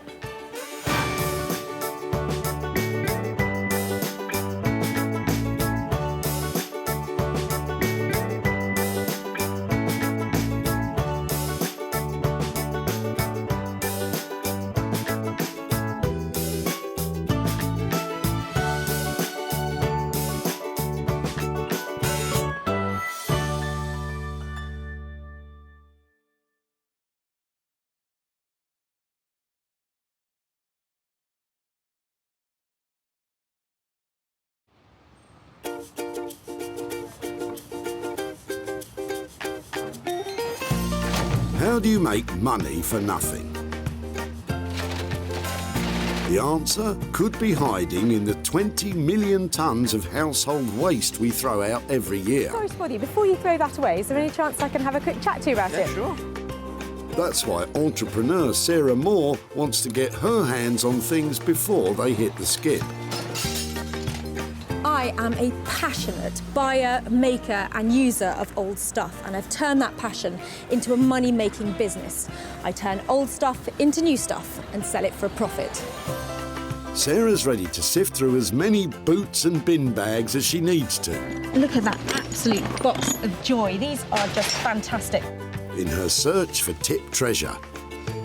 We've got to be able to make something out of that, haven't we? And with some of the country's elite designers and makers, I've got a little something for you. Yeah, I thought you might. Oh, this is a hard one. she can transform her finds into desirable, Oh, my word. beautiful, valuable, Cha-ching. and hopefully saleable items. Well, I love this, so I would really like to have it. If Sarah is successful, then she can hand the profits back to the very people who had no idea there was cash to be made from their trash. That is incredible, isn't it?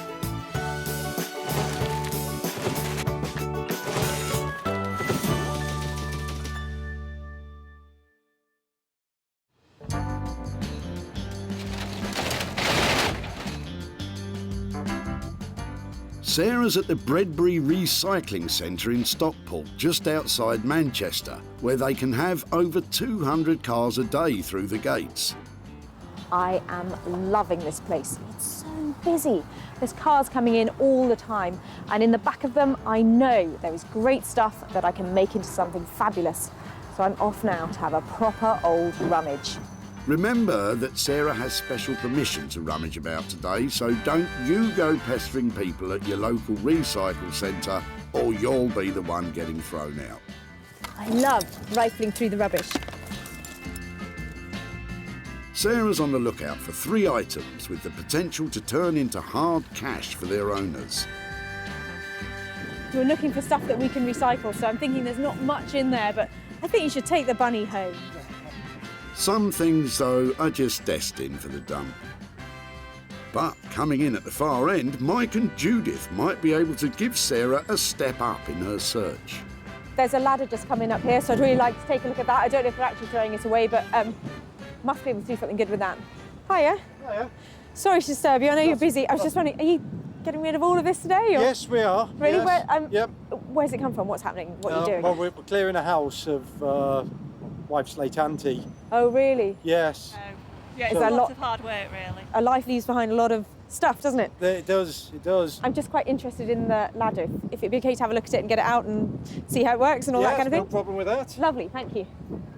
So was this only ever for domestic use? Was it just in the house, or was it? I think it was just domestic use, yes. I love the fact that it's got all the markings on it. Yeah. It's so funny, isn't it? Because you wouldn't think that ladder would tell the story, would you? You wouldn't really. I love it. There is another set of ladders. Pair of step ladders is always better than one. If you have some, bring them down. Okay. Thank you ever so much. Sarah knows a money maker when she sees it, and with 2 sets, she can double her potential profit. But what does Mike think she'll do with them? Well, I'm not sure really. She might be able to strip them down and re-varnish them or repaint them, but it need a bit of patience. I'm really excited about this ladder, and the really good thing, they said they might be coming back with another one, and that is a whole new ball game. 2 of these, who knows what I can make out of it. I think it's a great idea. I mean, as a society, we chuck away far too much stuff, and if it can be used, that's great. Well said, Mike. So that's the first item found, but what to do with the ladders? Well, Sarah knows a man who might have a few ideas. Rupert Blanchard is one of the most imaginative bespoke furniture makers in the country, ever on the lookout for undervalued materials to rework into contemporary designs. I work mostly with reclaimed, salvaged and abandoned materials. Basically other people's waste. I find some kind of beauty in it and spend a lot of time and give rubbish a lot of attention to try and bring it back into use. Something that someone's really given up on. I like giving things a second, a third, a fourth chance. Bringing something back into use is incredibly satisfying. Rupert's been making furniture for over 10 years, and in that time has developed a thing for drawers. Oh, look at that drawer. Look at that. What a beautiful drawer.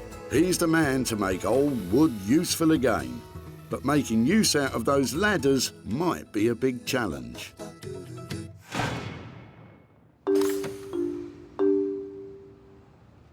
Back at the dump, the cars just keep flooding in.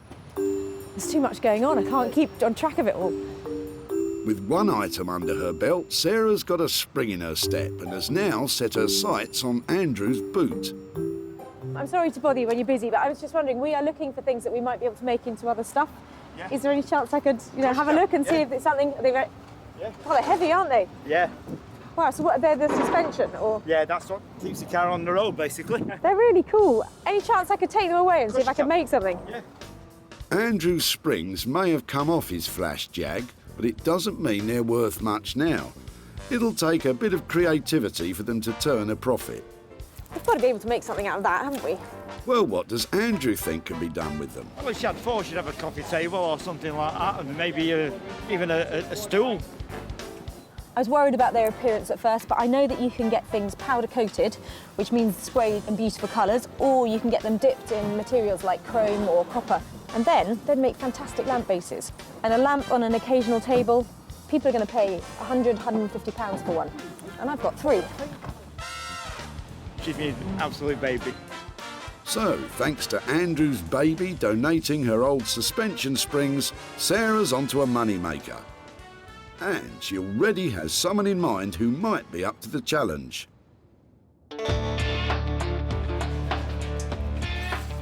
Beck Simon is one of the country's best artist blacksmiths, creating high-end interior furniture and bespoke metalwork commissions. She's a woman that can bang, grind and weld metal into money.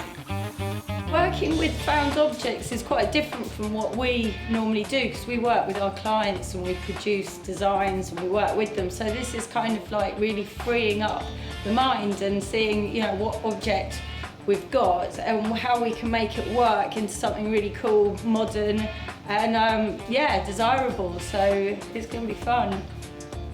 It's going to be fun, is it? Something tells me those springs are going to give you more bother than they're worth.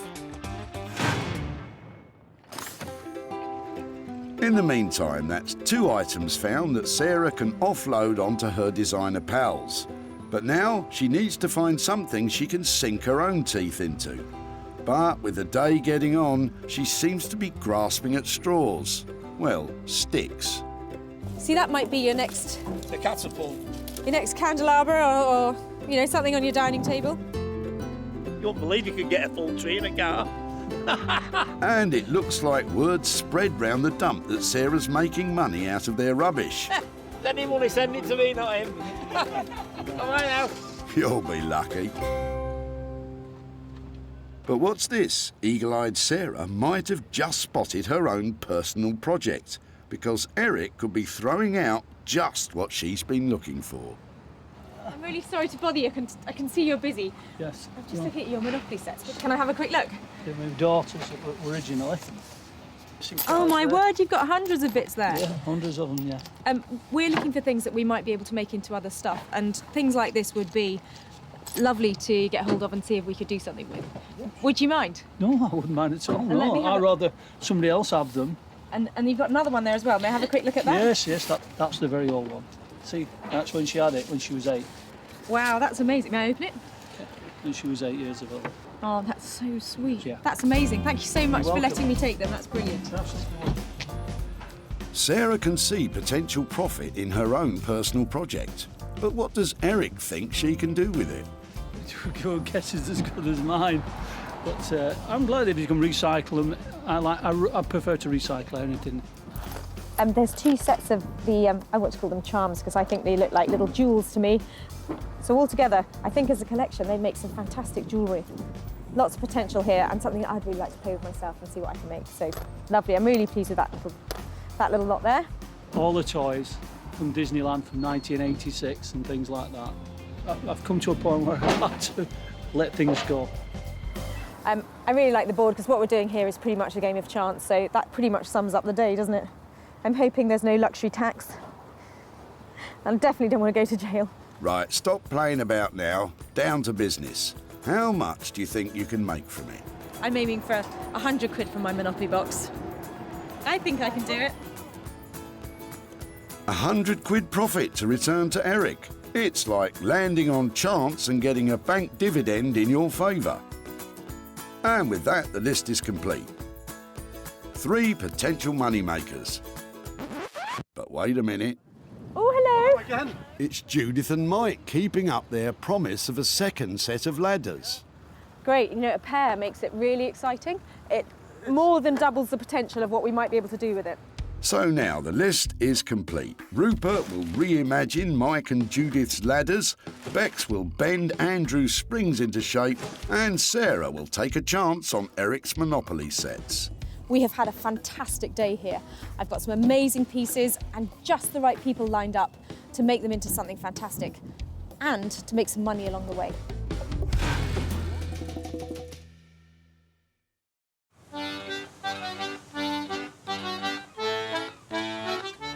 In the southeast corner of England, Margate was once famous for fish and chips and getting sand in your ice cream.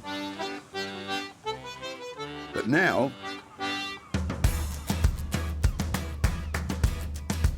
Margate's had a reclamation regeneration. With its old town now home to a bustling vintage clothing and retro furniture scene. And right in the heart of it all is our Rupert. And Carlos the cat. Sarah's about to surprise him with some old ladders.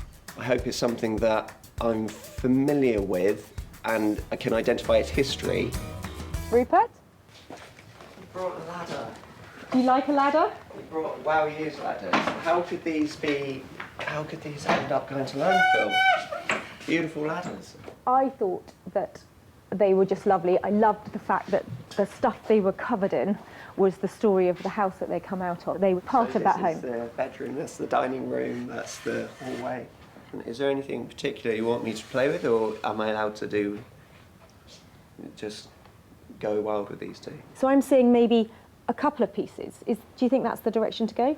Well, I think they started out life as two separate pieces, and although I'd love to join them together some way, my initial feeling is to make two pieces, but two identical pieces, to make a matching pair.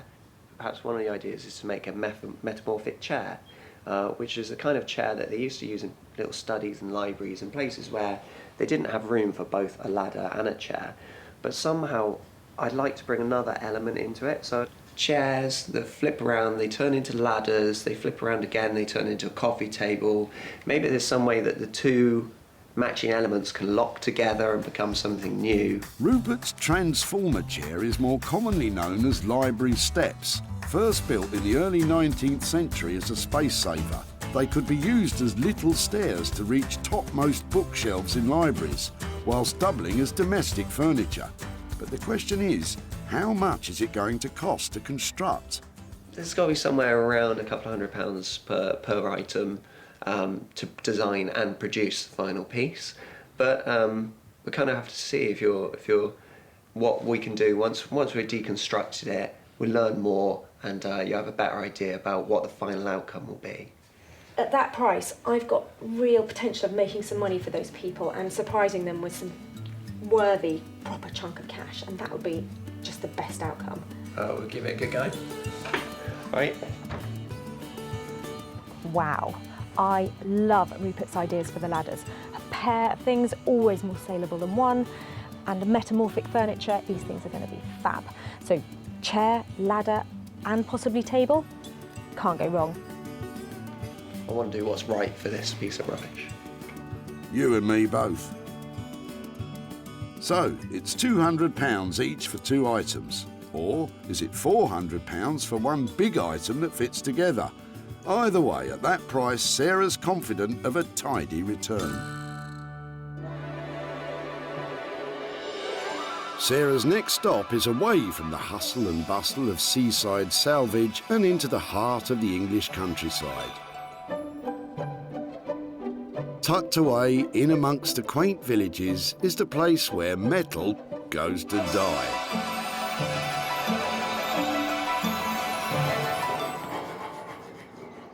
And then to be reborn.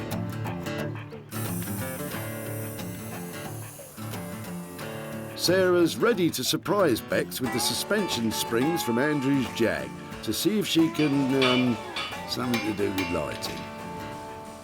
I'm really looking forward to seeing what Sarah's going to bring today. Probably something really strange. So, yeah, I'm looking forward to having a look. I don't know what it's going to be, and that, but I guess that's part of the challenge. So, yeah, looking forward to seeing what it is. So I'm just eating an apple. There we go. Oh wow, springs. Well, at least you know what they are. We use these, there was one there, we use them for making tools with, so love them. I was worried you couldn't Yeah, heat them up. And we can sit them in the fire. It's harder to work than normal mild steel because it's high carbon, but no, we'll be able to do things. What do you have in mind? if they melted and were all really like fluid columns, we might be able to make some lamp bases out of them. Oh, okay. Unravelling it and stretching it out into a longer line what about something like that? What, so we can make a floor lamp out of it? Yeah, completely. Like the mid-century ones that you get, it's like a marble base and then it comes up. That would sound great. And maybe if I could scavenge a lampshade, almost like an Anglepoise lampshade, to go on the end. Yeah. That might work. Perfect. Sounds good. In order for me to make a profit, is there any way you can get it done for, say, 250? It's quite a gamble with this because the steel is slightly tricky to work. So what I can say is we could do £250 worth of work and see, you know, try to do at least one and see where we get with that. And obviously, if it's quite smooth running, no burns, then we can attempt to do another one. Great, I'll leave you to get on with it. If you can make one, I'd be really pleased. More than one, that would be excellent. Okay, perfect. Leave it with me. See you later. Bye. Finish my apple now. Sarah's putting Bex under an awful lot of pressure. Wish me luck. If Bex can get it done for 250 or under, Sarah's on track to make a chunk of money. But there's also the light fittings to budget in, and they could start eating into the profit. So, with 2 items safely in the capable hands of Rupert and Bex, it's time for Sarah to get to work. And she's taking her item back to her cottage/workshop in the Sussex countryside, She's been running off and trying to go and see the new lambs in the field. where she's got guard dog Bramble watching over the money-making Monopoly sets. At ease, Bramble. This is my Monopoly moment. I've just looked at it. Look, it's an American one. I didn't notice that when I saw it the other day. Baltic Avenue and Mediterranean Avenue. Oh, that's quite cool. I've never seen a US one before. I had a quick look at these pieces the other day and I was wondering why it had a jockey in it, because I've never seen one of those before, but that must be the American version. Sarah's decided to ditch the American board and focus her attention on the little metal pieces. But what to do with them? I was thinking that we should be able to turn these into jewellery, and I've done a bit of research, and I think for a dozen pieces I'm looking at roughly £30 to £40 to get them plated in silver. Maybe if I can turn a dozen of them into something to wear as a pendant, I think that maybe we might get £15, £20 each. So over £200 worth of profit potentially here. Now that has got to be a surprise after just chucking out a Monopoly set at the tip. It was actually the niece of Charles Darrow, the accredited inventor of Monopoly, who came up with the idea of using charms from a girl's charm bracelet as the Monopoly pieces, way back in the 1930s. So really, Sarah's repurposing them back to their original purpose, kind of. Having objects silver-plated can be done by mail order, and so is quick and easy and relatively cheap to do. But before they're shipped off to be silver-plated, Sarah's drilling holes in them so that chains can be threaded through to make necklaces or bracelets. Don't look what I'm doing with the dog. Ouch! The poor dog's getting the rough end of the stick. Don't look, Bramble! So these are my 14 fabulous pieces. So I'm really pleased with these, and I think they'll make lovely charms. And I'm going to get them all silver-plated, including the jockey, to make a little memento for Eric, just in case we don't make any money out of this at all. With just £30 to £40 of silver plating to budget in, if Sarah sells them all, she could be laughing all the way to the bank. Back in Margate, Rupert has started drawing up blueprints for his transforming, multi-purpose, metamorphic library steps. And if you think that sounds difficult, remember he's only got those ladders to work with. Rupert starts this mathematical mind melter by taking the ladders apart. It's falling apart very easily. He unscrews the hinges to see the raw materials he has to work with. So now it's not a ladder anymore. It's going on to its new life as a multifunctional piece of furniture. With the very detailed blueprints drawn up, he prepares to start cutting. But one miscalculation and the whole thing could be ruined. It's taken quite a while to work out the exact perfect angle I need to cut. So I've only got one chance of getting this right. Once it's cut, and I can't just glue it back together. Rupert's using a circular saw with an all-important guide rail. This ensures accuracy to within a millimetre, setting the precise depth and angle at which the wood is cut. Timber! A little while ago that was a ladder, and now it's a pile of bits. I think I'm going the right way. I'm not entirely sure yet. There's a lot of complicated angles and cuts to make.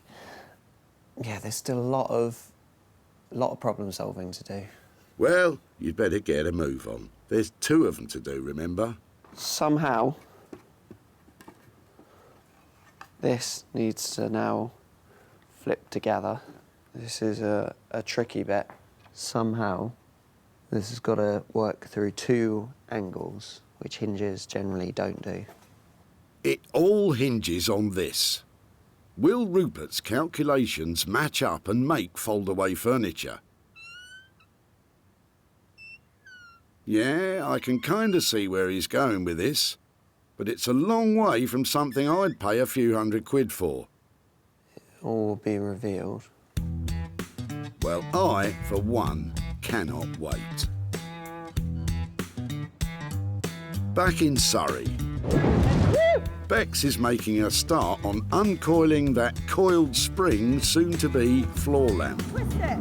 That's it. Bex's partner in grime, his husband Dave, will be helping out. To make it malleable, they have to heat it in a furnace to 2,000 degrees Fahrenheit. Then they have to gradually beat out the bends on the end of an anvil. It's just really awkward, the shape, isn't it? They only have a short window before the spring needs to be heated again, and again, and again. It's collapsing on itself, so we need to open it out. High carbon steel is notoriously hard to keep in one piece when heated, so they'll have to be careful. Wrong way. With progress slow and hot, after an hour of hammering, Bex decides on a different tactic.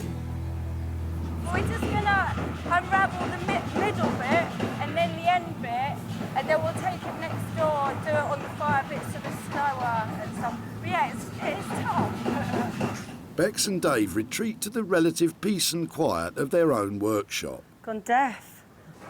Well, that was fun.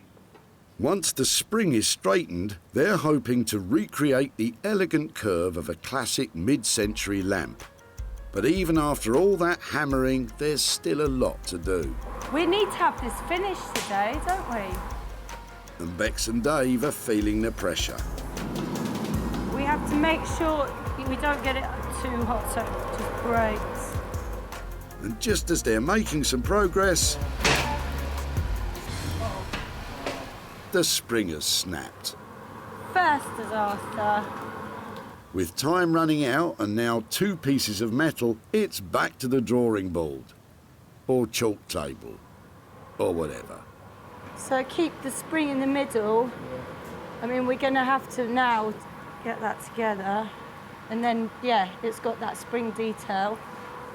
By keeping the coils at the end of the springs as a feature, it may save some time. But how to repair that break? I know. Oh, that was quick. So we'll turn that into a little feature. So we'll have about 3 rivets there. So I guess it's, you know, it gives it an industrial look and it covers up our mistake. So nobody will know. Brilliant. But before Bex can rivet the pieces together, there's still an awful lot of unravelling to do. Once the coil is flat enough, Bex can turn to the power hammer to take on some of the bashing. A blacksmith's best friend for over 100 years. Without it, they would probably keel over from exhaustion and have biceps like bulldozers. It's not bad shape from up here. But then, some of the work still needs good old-fashioned brute force. Dave, I think I need your body weight. Get in there, Dave, you brute. After a whole morning of unravelling, Bex and Dave are spent. With still a lot to do, they decide to tackle the rest in the morning after a well-deserved rest. We've got to cut ourselves off, you know, now, because we're sort of running into our critical time, you know, so, yeah. We need fresh eyes now, because it's got to look nice. Back at the barn, Sarah's been eagerly awaiting the return of her Monopoly pieces. Bramble? I've got posts. Look, this one's for you. Come on. Sarah didn't use the Monopoly boards, but sent the pieces off in the post to a specialist silver plating firm, who hopefully have made them sparkle. I've got my Monopoly bits. I'm really excited about these. I've asked for them to be really well dipped in silver, so they should look shiny. In the end, Sarah spent £65 silver plating all 14 pieces, but that's still less than a £5 a head. Oh, wow. Or hat, I suppose. Look at them. Look. Luckily, they look $1 million. Now that's cute. Look at the Scotty dog. And they are so shiny. They've been dipped and finished really well. Is that it? Last boot. I think they look great. Question is, how much can I sell them for? Sarah's attaching metal hoops to the pre-drilled holes, which a chain or bracelet can then easily be threaded through. I think they look really good. So I'm hoping that people buy at least one to hang as a necklace, but you could get loads and put them on a bracelet. But I'm going to price them individually. Because Sarah's going to give the little jockey charm back to Eric, she has 13 pieces to try to make a profit on.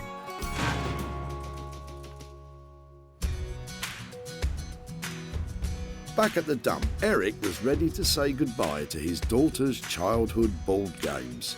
Can I have a quick look? I've come to a point where I like to let things go.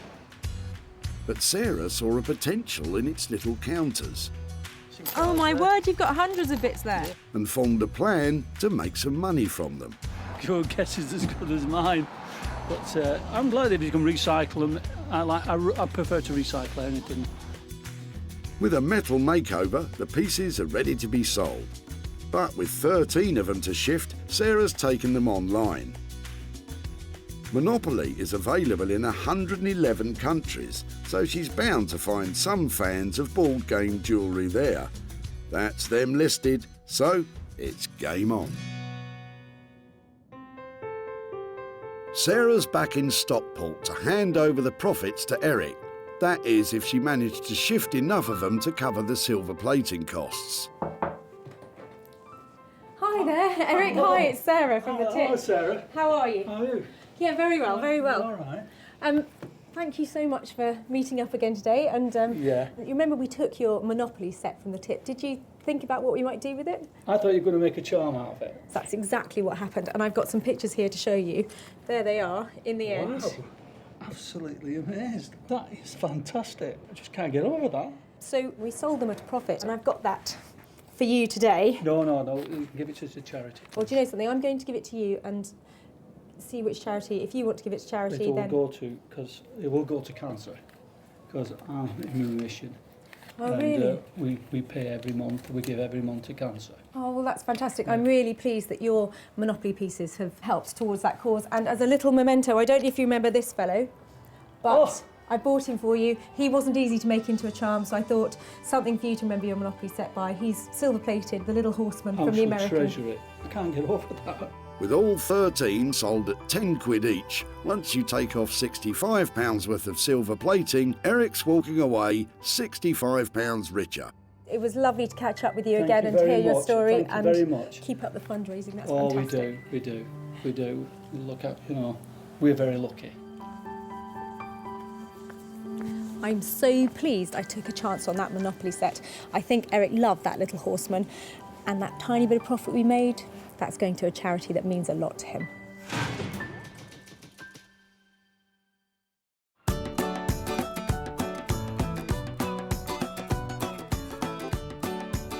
So, Sarah's back in Margate to see how Rupert's got on with his metamorphic furniture.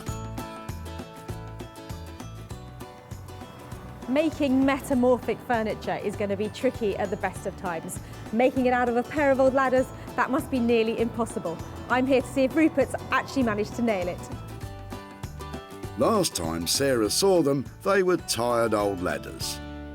But now, they're still ladders. But what's that? Ah, you just managed one set. Well, I've spent quite a lot of time working out how to make a ladder into a chair, so I haven't really got much time left to work on this now. Oh, don't blame yourself. It was a tall order asking you to do both. I'm sure Sarah will be just as happy with one. Oh, I don't know. What should I do? Sorry, Rupert. I think your time's up on this. Hey, Sarah. Hello. How you doing? Really well, lovely to see you. I've got something for you.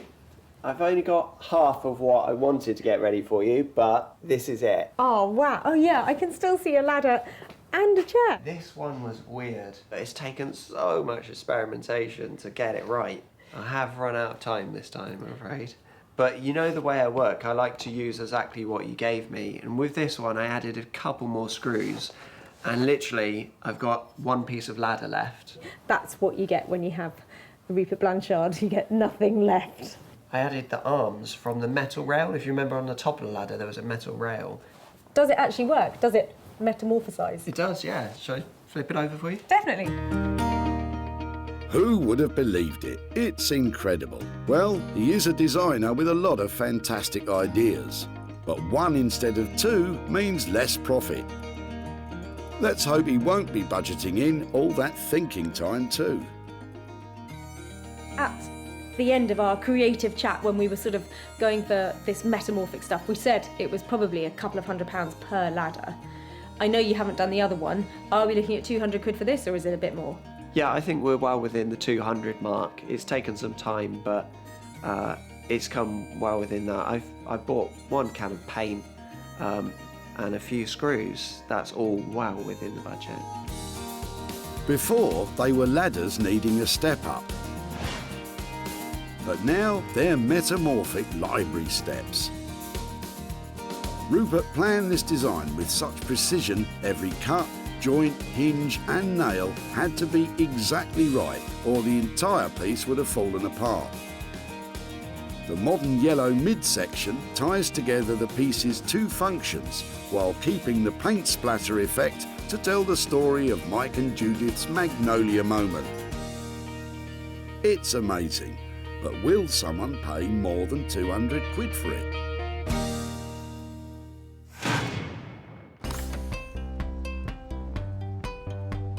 Back at the dump, There's a ladder just coming up here, so I'd really like to take a look at that. Sarah pounced on Mike and Judith's paint-splattered ladders. Some terracotta in it, yeah. Terracotta. And when a second set turned up, she knew they had the potential to turn them into something special. She might be able to strip them down and revarnish them, but it need a bit of patience. And although Rupert only managed one set of library steps, they were brilliant. Sarah invited one of London's top retro design furniture dealers in to see if it would be something that would sell in his shop. And it won't fly out the door, but someone's going to love it. He bought it. Sarah is back in Stockport to hand over the profit to Mike and Judith. Hi there. Hi. Lovely to see you again. Yes, you too. How are you? Yes, sure, we're fine. Nice to see you. And you, Yes. lovely day, isn't it? It is. I've got a bit of an update about the ladders that you dropped off. So I've got some pictures and things to show you. In the end, we actually ended up only using one because they were quite tricky to work with. We have a fantastic maker called Rupert Blanchard, and he was really enthusiastic about them, had a few different ideas, but in the end, he transformed them into... It's a chair. But it's not only a chair, it's actually a metamorphic chair. So it changes from substantial sitting piece back into a step ladder again. Oh, well, that's fantastic. That's really clever. And we've actually sold it as well. We managed to make £100 profit on Wow. it. And that £100 is for you. Well, that's Thank you very fantastic. much, That's yeah. unbelievable. Any ideas what you might do with £100? Well, it was my late aunt's ladder, and she had lots of charities that were very close to her heart, so it might go to one of those, or we could treat the family to a drink and a curry. Well, thank you ever so much for letting me come back and show you what happened, and I hope you enjoy spending your money. That was lovely. We'll do it right. Okay. Take care. Okay. Thanks Bye-bye. Spending on costs and materials transforming Mike and Judith's ladder came in at £200. The metamorphic chair sold for £300, meaning Mike and Judith are stepping out with £100 profit.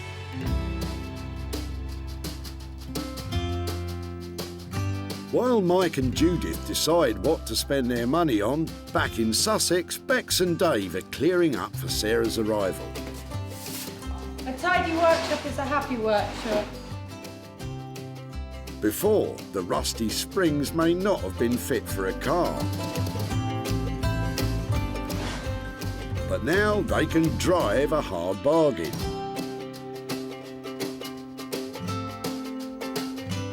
The elegant curve of the overhanging lamp is balanced at the base with polished concrete weighed precisely to keep the structure stable. Bex has added details mirroring the spring's original shape to hold the cable flex onto the frame, and the metal is finished with jade oil to reduce tarnishing. All in all, it's as far away from its original use as you could imagine. Here, Sarah's on her way, so I'm very keen to find out what she thinks of it, so fingers crossed.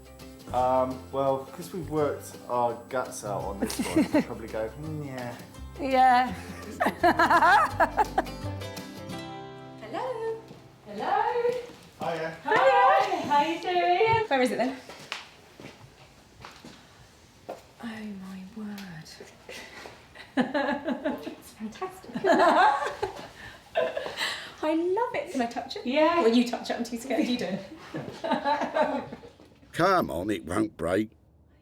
Again, give it a wobble. It's not lost its spring at all. How about you?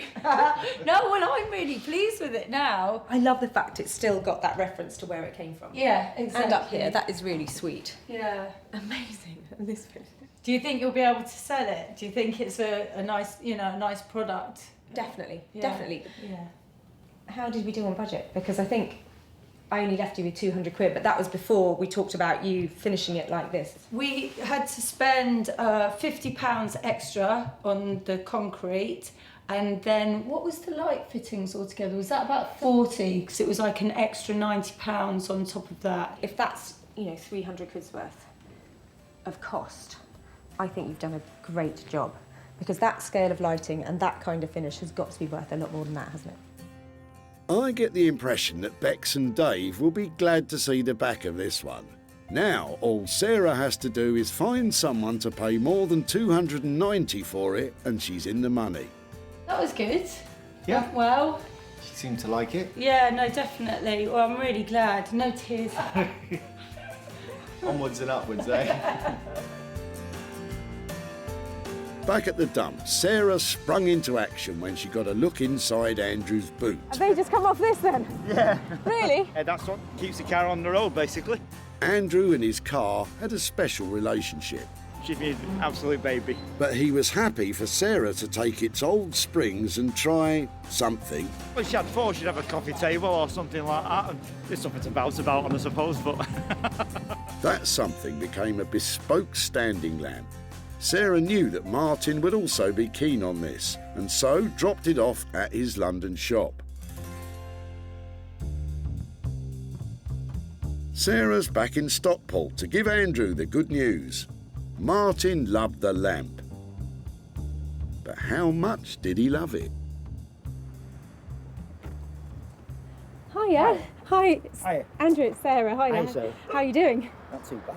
Come outside and talk to me about your fantastic Jaguar. I could talk about that all day long, unfortunately. Is it your pride and joy? It is, it's absolutely fantastic. So when you came to the tip with your springs, and we took them from you, did you then think about anything we might make with them? Not really. I'd assume you could make a small table or something like that. I have a great designer that I've worked with before called Beck Simon. We had a quick chat about the design and what we might be able to make out of them, and we actually came up with the idea of making a large lamp, a really high-end interior design piece. I think it's amazing. I must admit, I'm gobsmacked. I really am. It's brilliant. We gave them £290 to convert that from your spring, and we've actually sold it. Right. So we sold it for £450. Wow. Which means I have £160 to give to you. Thank you. Wow. That's not bad for now, is it? So have you got any ideas about what you might spend 160 quid on? I'm going to take the family out for a meal. Lovely. That's so nice. £290 was spent on work and materials, transforming the springs to a standing lamp. It sold for £450, meaning Andrew is cruising off with the £160 profit. Every item saved from the tip has turned a profit. From the paint-spattered ladders, now a terrific transforming chair, to the old car suspension springs, reworked as a stunning contemporary lamp. And silver plating the Monopoly pieces was a chance worth taking. It is such a good feeling. There's all that rummaging and then the designing and the selling, but the icing on the cake is the look on people's faces when you hand them over money for nothing.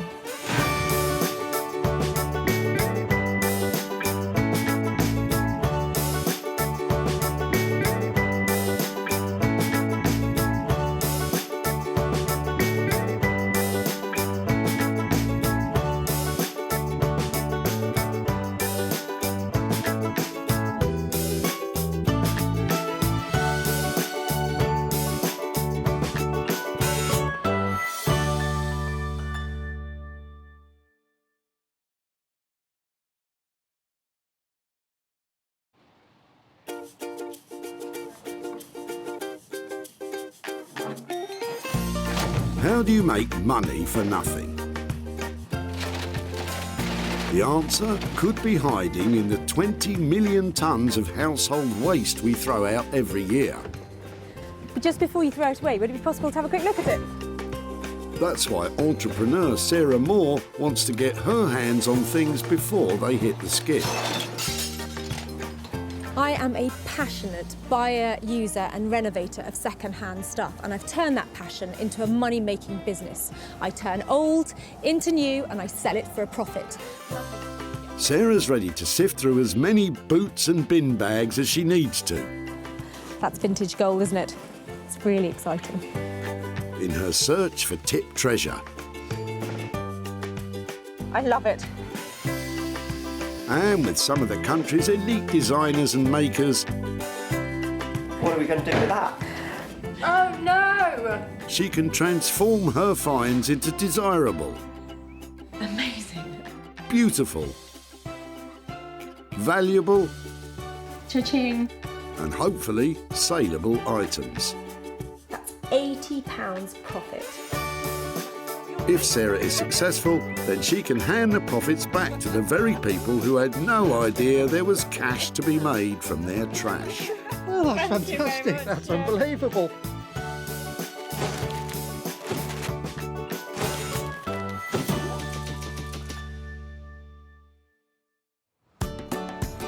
Sarah is at the Whitley Community Recycling Centre in Surrey, where the people of Whitley and the surrounding area bring a treasure trove of unloved and unwanted items destined for landfill. It's so exciting. People are flooding in here all day long, and I'm going to turn their old into gold, their trash into cash, and make some money for nothing. Sarah's here looking for 3 items with the potential to be turned into something desirable again. And Sarah has spotted Dion and Trevor removing something very interesting from the back of their car. Sorry, just before you throw that away, sorry to bother you. I like your jerry can. It's yours. Really? No, tell me about it. So where's it from and how long have you had it and why are you chucking it away? I've had it for 8 years and it's got a hole in the bottom. Oh, that says it all. I know why you're chucking it away now. I'm throwing it away to be recycled. Do you know something? We're trying to take stuff from people and make things out of it that we think might give things a new lease of life. There's something about that that's so classic. It would be really cool to see if we can make something out of it. What could you make out of that? I don't know, but I'll have a think about it. What am I going to make out of that? It could be turned into lighting. Maybe we could get some really cool legs on it and just make it into a little occasional table, something like that. You could do, if you want to. Well, if I did, and I did manage to make something, could I come and show you what I've done or keep in touch to... Of course you can. Is it? That would be fab. Thank you so much. You're very welcome. Occasional table, lighting. I'm sure Trevor and Dion can't wait to see how this one turns out. I don't hold my breath, if I'm really honest, but who knows?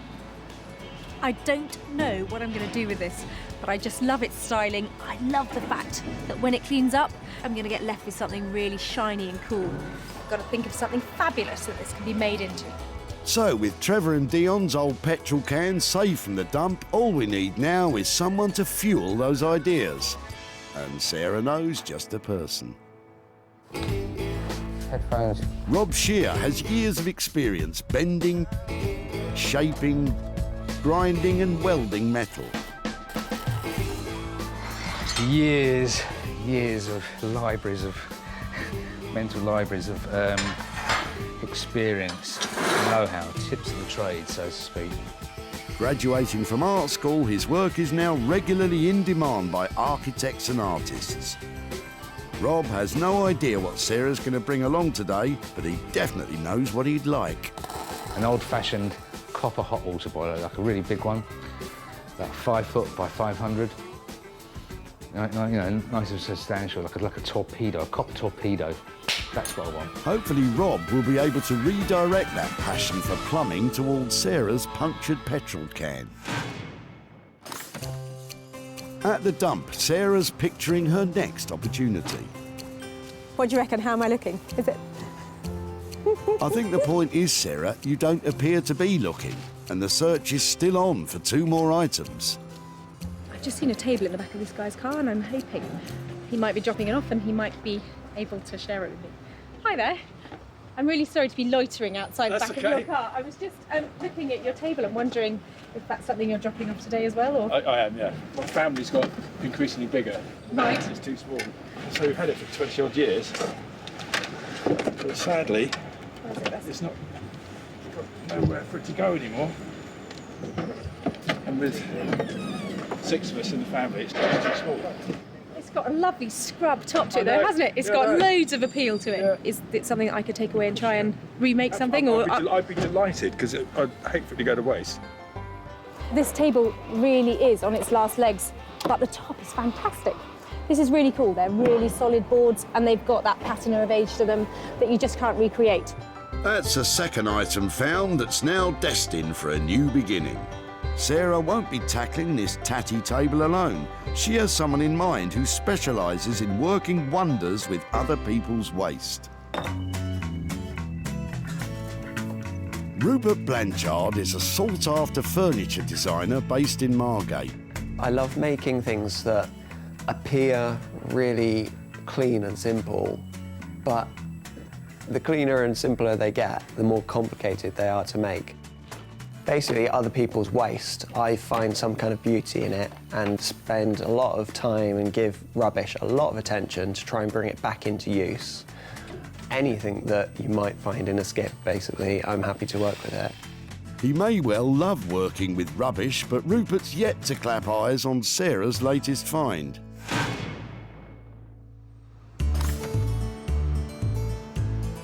Of course, it's important to remember that not all that glitters is gold. Don't you love the dump? Probably not as much as you, Sarah. With 1 item left to find, Sarah spotted Janet and her sister Julie, who are helping their mother move by clearing out items which won't make it to her new home. Hi there. Hello.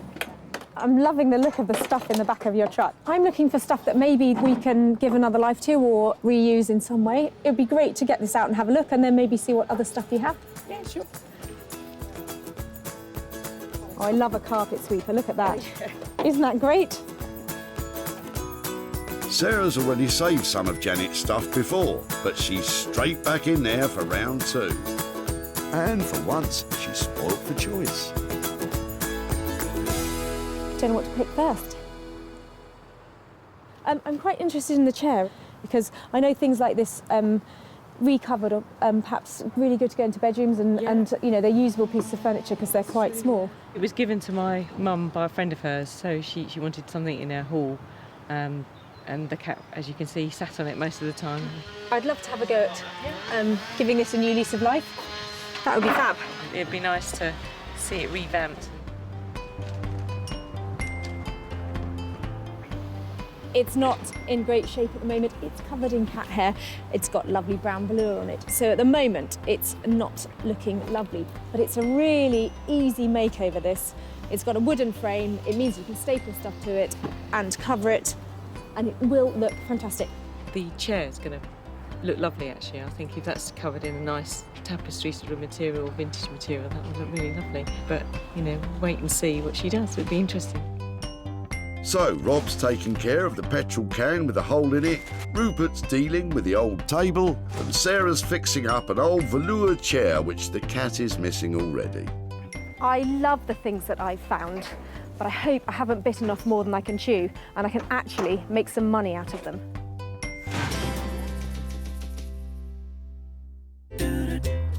Walthamstow is not only a suburb of East London, but also the name of the first album of East 17, one of the 90s most popular boy bands.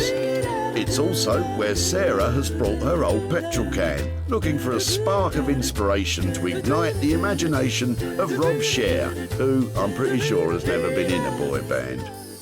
I think Sarah's coming along today. I hear she's got a few bits and bobs for me. Got no idea what they're going to be.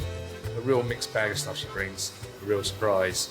Sometimes good, sometimes absolute trash. And I've really got to try and make a pearl out of her swine's ear, as they say. I think it's a silk purse, actually, Rob, and you'd be very lucky to make one of those out of that old petrol can. I've got a little something for you. Yeah, I thought you might. What have you got for me today? Well, do you know, I saw this and I thought of you, and then I thought, I'm not quite sure what I can do with it. So, first of all, I thought maybe it's a table, you know, like a sofa table or something like that. And the only other thing I thought about was it's kind of the right size for carry-on luggage, like a wheelie bag. Wheelie bag, petrol can on an aeroplane. Good idea, Sarah. It's not going to happen, is it? No, it's not going to happen, no. Go on then.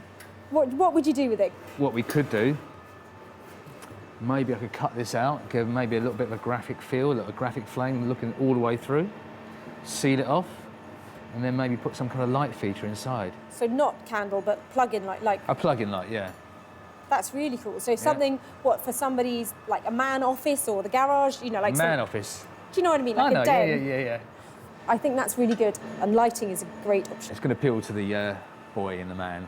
Man in the boy, boy in the man. Clearly designed to appeal to a cross-section of the male population, this old rusty, punctured petrol can is about to become a unique designer lamp, perfect for gracing any man office. So what are we talking about money-wise to get that done like that? Well, I've got to take the surface off, I've got to cut it open, I've got to make the tube which goes inside, finish it, rivet it on. I mean, it's about 250 to 300. So we're looking at quite a high-end item here in the end, aren't we? This has got to sell for a load of money. It doesn't look great now, but I have every confidence that the next time I see it, it's going to look really fantastic. So I give you the challenge. Always a challenge from you, Sarah. Don't worry, it's going to look lovely by the time we come back. Rob is a genius. That light is going to look amazing. I can see it going into all sorts of different places, so I couldn't be more pleased. Brilliant. Sarah's going to have to spend up to £300 for Rob's expertise. But with premium price tags for lighting, Sarah is still hoping to make a profit from the old petrol can. Margate is a traditional British seaside town which has recently been rejuvenated by a cultural renaissance, a part of which has been the burgeoning revival of all things retro. It's where Rupert Blanchard has his workshop. Today I'm hoping that Sarah's going to turn up with something really rotten, really far gone, something that most people would only assign to landfill, and hopefully I can pull something out of it Sarah knows that if anyone can save Andrew's table, it's Rupert. There's a really sweet story behind this table. The guy was dropping it off. He's got 4 kids, and you can see where there glitters all over it and everything. And they've just grown out of it. So they've got a new, bigger table, and this one, surplus requirements. But I was wondering if there's anything we can do to make it into something like smaller or cubey, or just not a table. Oh, this is a hard one because it's such a nice table, but it's obviously outgrown its use and it is actually rickety. If we're working with the material as it is, yeah, it is a lovely worn kitchen table, so why not have it as a worn kitchen table? Maybe just becoming it a bigger table. You're talking about putting slabs of new product in here to make it into something really substantial. You can have a split. Perhaps it does pull apart if another element comes in. Something that just really brings it up to date and celebrates what it is. It looks like Rupert is convincing Sarah to see the inner table in this dinner table. I love that idea, and I love the fact that it was redundant because it was too small, and now we're making it into something really impressive and bringing everybody together around the table again. That will be brilliant.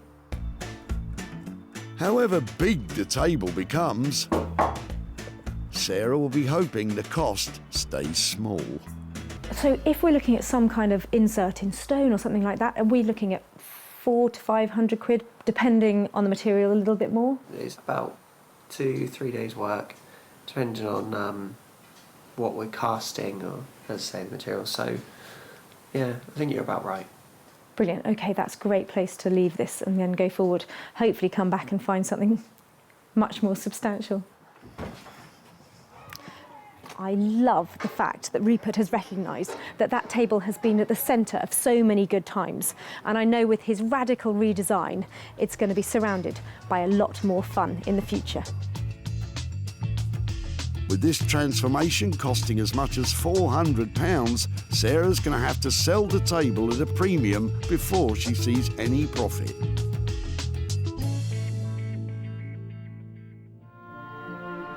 Back at Reclamation HQ, deep in the Sussex countryside, Sarah is about to give that tired old brown velour chair a whole new lease of life in the hope of turning that dowdy cat seat into lots of dough.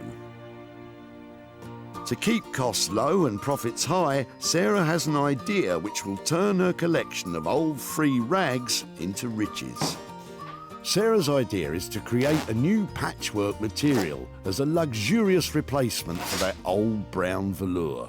I'm going to cut all the offcuts and all the random bits into the same size square. I'm going to sew them in strips first and then sew the strips together to make a whole panel of fabric. So I'm going to put the fabrics with their good sides facing each other and then sew along. And then I'll do the same again and again until I get a long strip of fabric, but just using all the scraps, and that makes it cheaper. That's really pretty. And that on the back of the chair, that'll make money. I've given the chair a good old clean up because I'm going to cover it completely as it is. I've got some fire retardant calico here, which will bring it up to the right regulation, so I know that it's safe to use.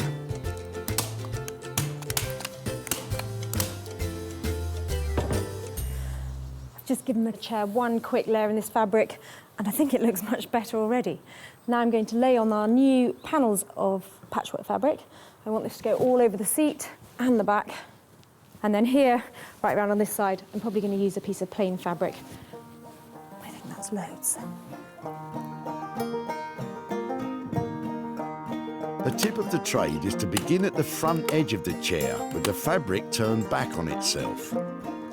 That way you can achieve a nice neat finish with the staples hidden below the fabric. Okay, so that's a really good neat start there.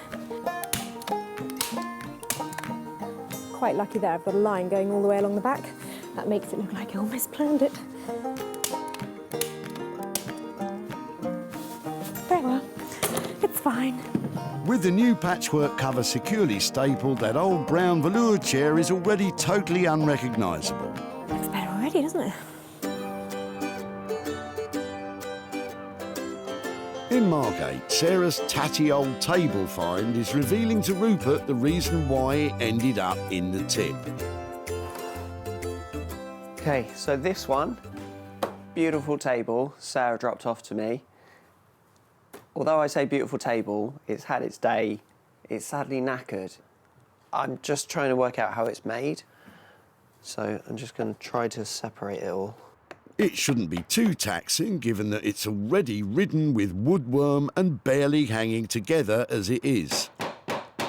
I can already see that this table's had a strong history. There's marks and glitter and PVA glue from the previous children playing around the table. And sadly, the family that this came from, they just outgrew it. You're often with old wood like this, when you start playing with it, you reawaken old smells or all sorts of things. Every meal and every glass of wine that's been spilt on it. A nice old kitchen pine table always makes me hungry. Could go for a nice sandwich around this table right now. That's the last piece of the top. Walthamstow was lucky enough to have a new fire station built only 3 years ago, but hopefully we won't be needing their services today. This kind of goes into the risk assessment. Let's put that there. Headphones. Of course, we all know there's a perfectly valid reason why we avoid all forms of ignition when dealing with petrol. Okay, so more importantly than any of this is to get the proportions right. So what I've got to do now is cut this right. I'm only going to get one chance. So tape measure. Oh, look at that! Look at that, look at that, look at that. It falls right across this line here. That's good, that's good. It's meant to be. It's meant to be. Now, at the moment, you may be thinking of a flame silhouette light for a man office. But Rob has had a spark of inspiration. Potentially a dangerous thing when dealing with a petrol can. Having noticed a striking resemblance to the shape of a Zippo lighter, Rob is now going to cut the top from the can and have a light in the lid. Not sure what Sarah's going to think of this radical rethink. Okay, here we go. Not looking good.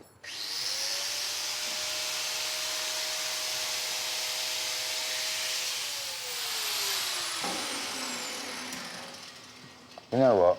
You're going back to the original plan? I was going to put a little bit more water in it. No, thought not. If Rob doesn't combust in the making of this new Zippo lamp, Sarah's going to be in for a big surprise when she sees the new design. It's difficult to watch. Ooh, the design's coming out of me. I mean, maybe we could actually... Whoa! I'm sensing another change of plan. I don't dare say this because but maybe. Okay, so we've got this. Instead of putting the light there, if we could get the light there, maybe a nice light there, like almost like kind of a nice flat LED type light, yeah. And then we have a little wooden bar there, so we have like a little, almost like a hip flask and maybe 2 glasses set in wood. Oh! Gotta think, Rob. Gotta think. Okay. Back in West Sussex, oblivious to all Rob's design detours, Sarah's pressing ahead with the transformation of Janet's old brown chair. It's not perfect, and not all the lines are completely even, but that's the beauty of patchwork. It won't be for everybody's taste, because some people like things really neat, but for me, I think that's pretty, and once I get the back panel on, I think we're nearly there. I've got a leftover piece of blanket ticking here. Front's a bit ugly, but I really like the worn bit on the back, so I'm going to use that as the panel to go over the back of the chair.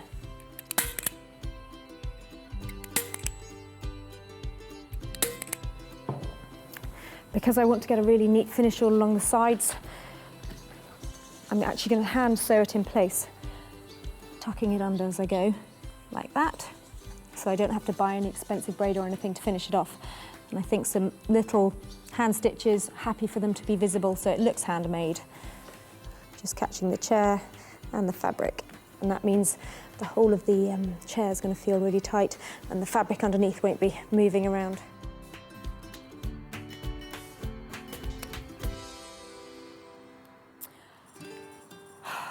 Should have painted the legs first. But at least now I can see what colour's going to look best. That's a relief. We thought you'd just forgotten. I think I will have to paint them. From a chair to a table in Margate, Rupert is thinking on his feet as his design develops. I talked to Sarah about just cutting the table in half, pulling it apart and inserting a new material. I'd rather do it more randomly, almost as if the table had been blown up and glued back together, introducing some new materials, but they're reclaimed materials. Every time I walk past a building site or a skip on the street, I always have a look at what they've got. These came off of around the hoarding, around a development site, and I think this sort of colour might be perfect for the table. So I'm going to just take a few of these and start playing with it. I've kind of worked out what I'm going to do with this project, and it's just a case of doing it now. Assembling the many pieces of this jigsaw back together. I've got to work for quite a while to get it all nice and level, all sanded, all lovely. But I might put a thick sealant on it, maybe several coats of varnish, to get it to a really clean, glossy surface. Try to give it a little bit of an edge. Something a little bit different table. With Carlos the cat overseeing things, this table has grown from a table too small for a growing family to a tabletop large enough to seat a party. By adding extra materials sourced without costs, which add a splash of colour, Rupert is definitely thinking big. So, that's pretty tight there. So actually this is, having done all this, I think I'm gonna have to take this bit out, yeah? This bit's gonna come out and then we're gonna have the light bulb running in there. That's gonna sit up like so. And I've got to find some kind of catch to hold this, oh, it's a bit sharp, hold this down when it's been moved. So there's gonna be a hinge on this side. Haven't quite found a hinge yet, the hinge, or maybe I'll just make one. And then when we lift it up, like so, got to find some way of actually keeping it up there. Okay, so a few little bits and pieces are going to take the time. It's unusual for Rob to have such freedom of design on a project. More often than not, when working for architects and artists, specific plans are provided detailing exact dimensions and specifications. So, with all this creative freedom, anything could happen. Not quite even, so I'm going to start again on this. As part of the ever-evolving plan for the old petrol can, Rob has placed an order for a hip flask, which will sit in a copper-lined recess, sunk into the wooden insert at the bottom half of the can. At the same time, in the lid, Rob has installed a light bulb of epic proportions. What I'll do is quickly fix this in so that's fixed in. Like I say, I want to replace it with some... I might even just use roofing nails, like zinc roofing nails, which might look okay as well. I just want that kind of whack. And that's kind of like changed a little bit. Did you mention change? If this continues, there won't be much change from that old petrol can. With an ever-evolving design and limited resources in the shape of the original old petrol can, it's important for Rob to keep in mind that whatever we end up with still has to have a potential for profit. Back at home in the barn, Sarah is nearing the completion of the revamp of the brown velour chair. So the only thing I'm thinking about now is these legs are looking really odd because they're still brown. I do have a few pots of paint that maybe I could try out to see what looks best.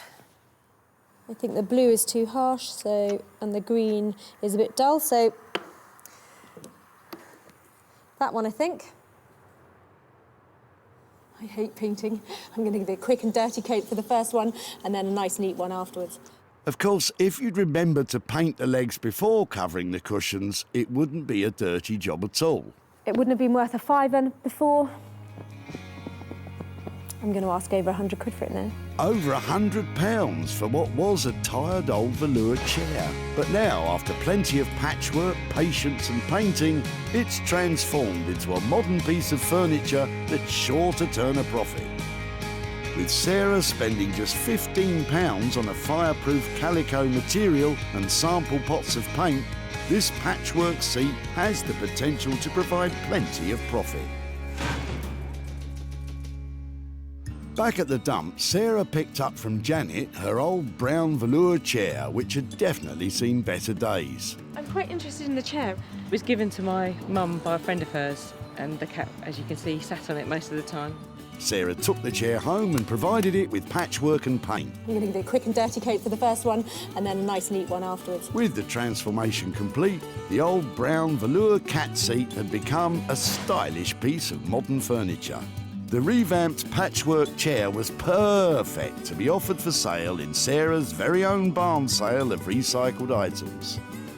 With a suggested price of £125, bids were invited, written on folded pieces of paper, with the chair being sold to the highest bidder. Fingers crossed they might buy it. Sarah is back in Whitley to show Janet how her old brown velour chair has been transformed into patchwork profit, and to hand over the cash. Somebody friendly there. Hi there, hello again. Hello. How are you? Very well, thank you. I've got a couple of pictures to show you because after we took away your brown velour chair, Yes. you're laughing. We did some work on it, so I thought I'd show you what we did to it. Yeah. We made it wow. vintage style. Oh, isn't that nice? Well, I'm glad you like it. Yeah, it's really lovely. So I made a patchwork fabric using lots of offcuts and things that I'd had from other projects. Yeah. And that sort of thing. So Oh, it looks really pretty, doesn't it? Isn't yeah, that I think it was a good makeover. Do you think your mum would approve of it? Yeah, I think she will. Actually, she likes flowery things, so I think she would see that as a big improvement. Excellent. So in the end, somebody actually paid £100 for it. Good grief! So that means I've got £85 to give to you. Fantastic. Thank you very much. Oh, my It's pleasure. unbelievable. Wow. Good grief, who'd have thought?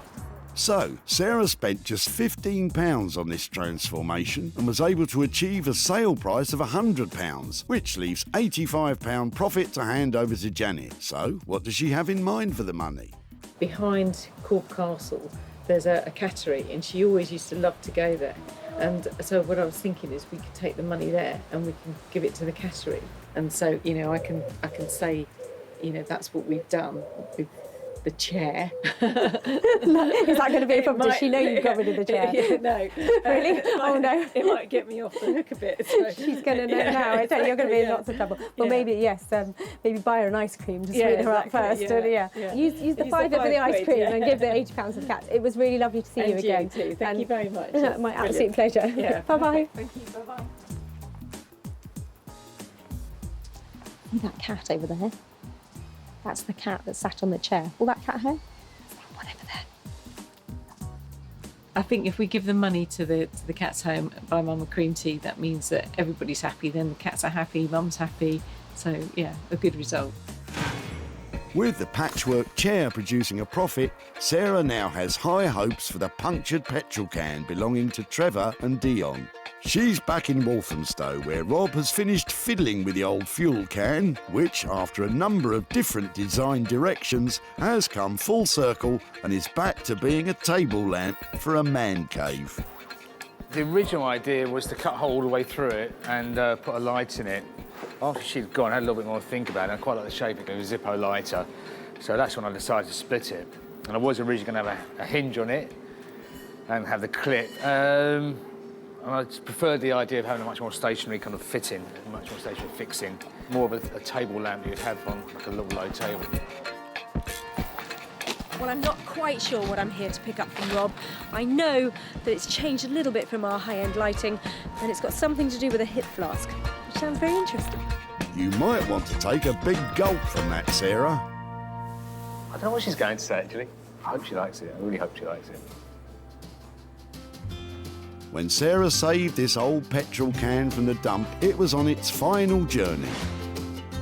But now it's been refitted and repurposed with the intention of reselling for a profit.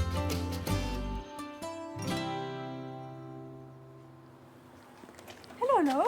Hi, Sarah. How are you? Dark in here today. Yeah, we didn't have any money for the meter, but... Oh no, is that my budget blown? yeah. What is that? That's really cool. Oh my word. What have you, so talk me through, what have you done to it? Let's have a look. Ah! Is that where you wanted the... And so turn the lights on. Let me have a proper look at the finish, if that's all right. Yeah, of course. It's really cool, isn't it? So was it a tricky process? It looks like it might have been through a few stages of development. It went through a constant stage of development. It was, it was designed on the fly, really. So...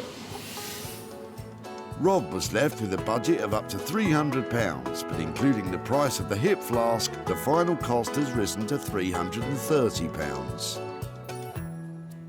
I have just some reservations about the finish for that kind of money, just to tidy it up. I mean, if I know that I think there's a few little things you could do, and one of them was actually put a car trim. You know, like the trims you get on the windscreen? Yeah. I quite like that with the reference to the car. Okay, so if... Just like a rubber trim around the edge. I think that we'll definitely just have to make sure that that is tied up, if that's all right. I think that... Give me a shout, and I'll get it picked up when that's finished up, but for taking on the challenge. Well done, Rob.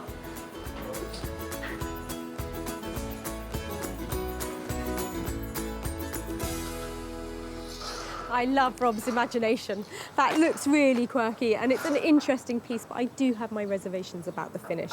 And I hope he doesn't mind me asking him just to push it a little further, because with something like that, the devil's in the detail. I think Sarah liked it. I think she was pleasantly pleased. Pleasantly surprised. Pleasantly pleased. Pleasantly surprised. Rob finished his petrol can creation for £330, so all that remains now is for Rob to smooth out those rough edges and for Sarah to find it a new home.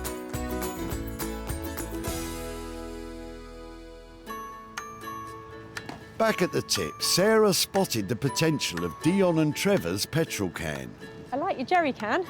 It's yours. I've had it for 8 years and it's got a hole in the bottom. Sarah's potential ideas were met with a certain cynicism. I don't hold my breath, if I'm really honest. With the help of Rob, that old punctured petrol can has now, after a few changes of plan, become a Zippo-styled table lamp. Sarah's returned to Whitley to show Dion and Trevor what has become of their old petrol can. Hi there. Hello, Tara. How are you doing? Very well, thank you. Hello, hello. How are you? All right, thank you. Nice to see you again. I've got a few bits here to show you about your jerry can. All right. No. Come on out, let me show you. So that's what it ended up like. This has got a fantastic, really bright light inside it, and he's cut it in half and opened it up, so it was sort of like a Zippo lighter. What do you reckon? Oh, well. Very different. A lot of work got into it. It's not something I'd have endorsed. Normally at this point I would say, great, it went really well, I've got fantastic news, I've got money to hand over to you, but I haven't managed to sell this yet. Some things you sort of think maybe they should have carried on at the tip, but we've had quite a lot of fun with this. And yeah, I'm sorry not to be handing over hundreds of pounds for a high-end piece of lighting, but... We've got some more rubbish if you'd like it. I mean, recyclable bits. So, despite all Rob's hard work, the search continues to find his light a new home. With costs of £330 spent and no income generated, this could be a potential loss for Sarah of £330. We weren't sure quite what she was going to do in the first place. We were stumped at that one, and I think it's been a bit of a struggle for them to come up with a design, but they have, so good luck with that. Well, I think Trevor and Dion were really good sports because there was no money for nothing to hand over, but we've had a good laugh and quite a lot of fun with that jerry can. Back in Margate, Rupert has managed to complete the jigsaw puzzle that was this new table, but he's not sure what Sarah will think of his radically different approach to what was discussed. It was a bit of a battle with this table, and I've made it into something new, and hopefully she's going to like it and find a suitable home for it. Last time I was here, I dropped Rupert off a real challenge, a table on its last legs. I mean, like hardly attached to its last legs, in a really bad state. So I can't wait to see what he's managed to do with it. Hiya! Hey! How are you? Hey, Sarah. How you doing? Yeah, really well, really well. How about you? I'm okay. I'm just about ready for you. Really? Has it been tense? It's always tense, but it's done somehow. That is amazing. Is it? Can I touch it? You can. It's not actually wet. It's high gloss. It looks like sort of nail varnish or like something's poured on it. It's really thick. I wanted it to look like a toffee apple. That's what it is. It really does, doesn't it? It's beautiful. So it's huge. It is rather big. I know originally I said maybe I just cut it in half and cast a new bit in the middle. But when I looked into that, the table was so rotten and it would have cost so much over the budget to cast a nice piece. So I decided I'll work with exactly what I've been given, make something new. It out of is something old. absolutely amazing. The red sections are actually reclaimed wood. So the budget hasn't changed at all. I've perhaps spent another £3 on it. Really? That's it. So it's ready to go and have a new life and hopefully lives for some more years. I think you've just absolutely nailed it. It's beautiful. Thank you so much.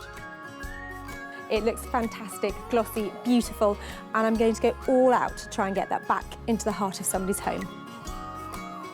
I'm really pleased that she liked it. I just hope she can find a suitable new home for it now. The final cost of Rupert's work on the table has come to £400. Sarah's going to need to convince any potential buyer that this is the perfect family table if she's to make any profit at all. When Sarah first met Andrew, he was throwing out a rickety kitchen table his family had outgrown. So we've had it for 20 odd years, but sadly, we've got nowhere for it to go anymore. He was pleased when Sarah took an interest.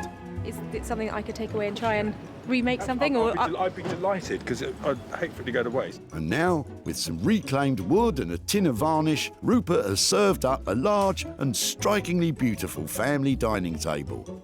Sarah invited Martin, one of the country's leading retro furniture dealers, to take a look at Rupert's transformation. Whoever's done this is a very creative guy, and it's good. And he loved it so much, he snapped it up for his shop, the Old Cinema. Sarah has returned to Whitley to show Andrew and his family what has become of their kitchen table and to hand over any profit. Hi there. Hi, Andrew, Sarah. Hi, Sarah. Hi there. Oh, hello, girls. Hi there. Hello. This is the big family you were talking about. Yes. Some of them. Most of them. There are four, aren't there? Yeah, there's my son's hiding away somewhere. I don't know if you remember what your dad dropped off at the tip. Do you know what we're here to? The table, yeah. And did you all grow up with that table? Do you remember it being in your house? Yeah, it's a little kitchen table. Do you know what we did with it? We made it into a table. I've got some pictures. This is how your table ended up. Oh, wow. It's had a whole new lease of life. Your table went to the most amazing designer called Rupert Blanchard. So he spliced every single bit of your table together with some new material to make it into a table for 10. Wow, that's incredible. Somebody has already bought it. Oh, have they? Yeah. Somebody who wanted a big table paid 750 quid for it. Wow. So we spent £400 with Rupert, which means that I have got 350 quid to give to you guys. Really? For your table. No way. Yeah, really. So that money is yours to do whatever you like with it. pub? That'll be a really good night in the pub. Well, I'm amazed. Thank you very much indeed. So, transforming Andrew's table from a table into a table has cost £400. But Sarah was able to sell the finished item for £750, which leaves Andrew with a profit of 350 quid. If he can keep it from the bar, does he have anything else he would like to spend his money on? A new bed, probably, for me and my wife, because we've been sleeping on the same one for 25 years and it's pretty worn out. And having just come back from holiday, my wife has got used to sleeping in a proper bed, so it'll go towards that. So a drink at the pub and a new bed. What better way to spend money for nothing? So Sarah managed to make a profit on only 2 of the 3 salvaged items. The dining table restructured by Rupert and the brown velour seat seen to by Sarah. Rob's petrol can lighting has still to find a new home. Well, that's 3 things saved and only 2 things sold. Sometimes it's not as easy as you think to make money for nothing.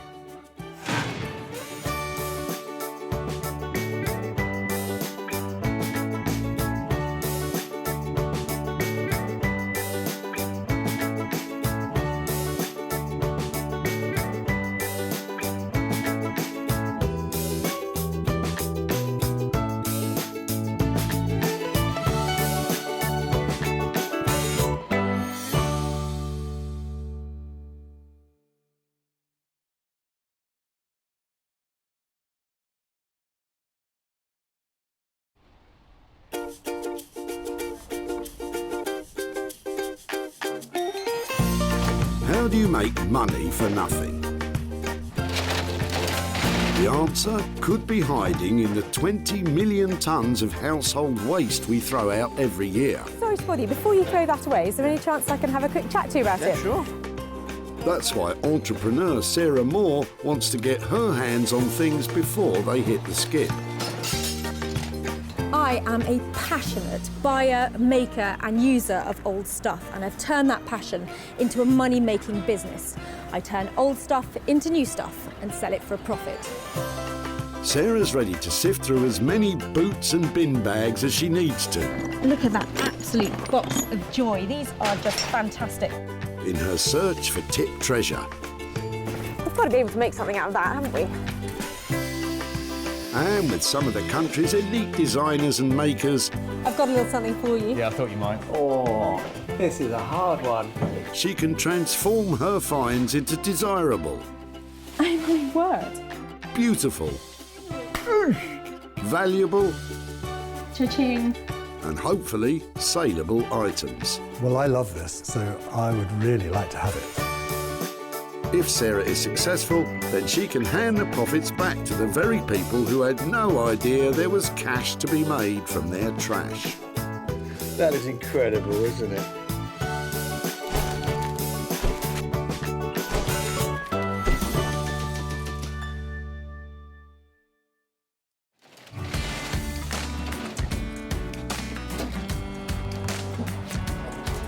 Today, Sarah's at the Bredbury Recycling Centre in Stockport, where up to 500 people a day turn up to chuck out their unwanted items.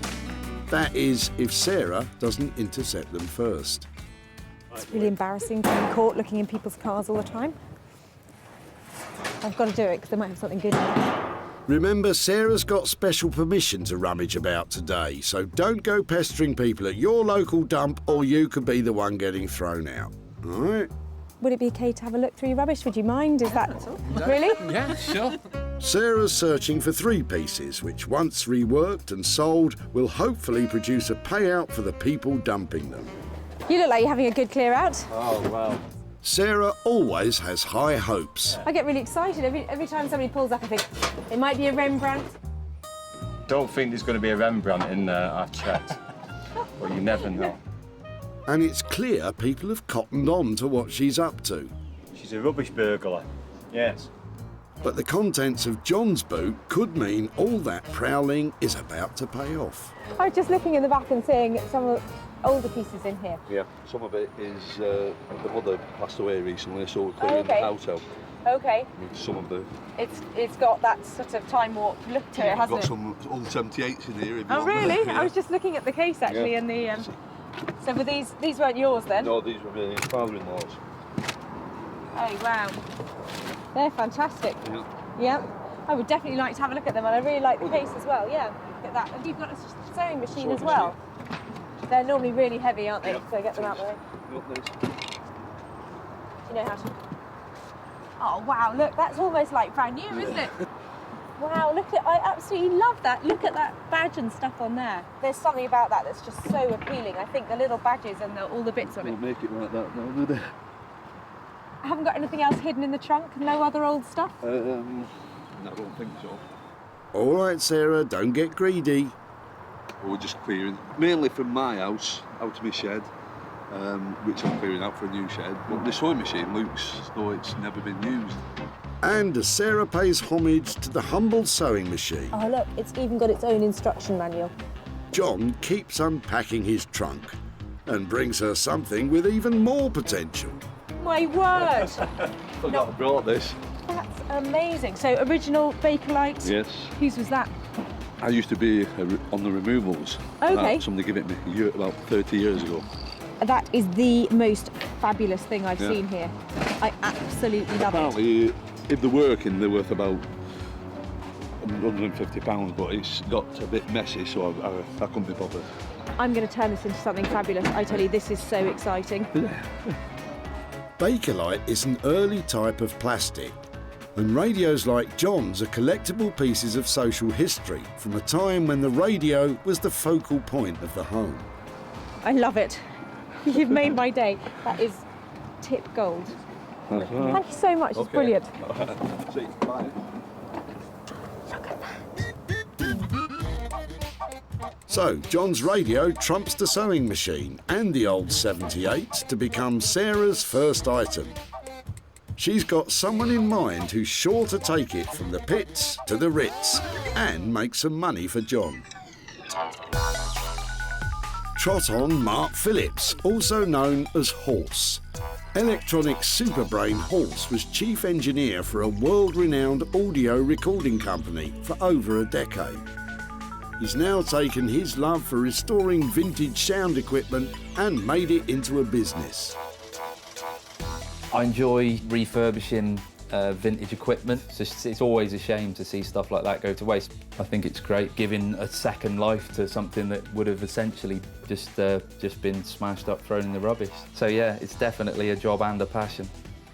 Something tells me Horse is in for a treat with John's Bakelite radio. So it's one item saved from the skip and two more to find. Yes, loads of people here. I just can't, I don't know which end to go first. So I'm going up this way, see if there's anything coming in.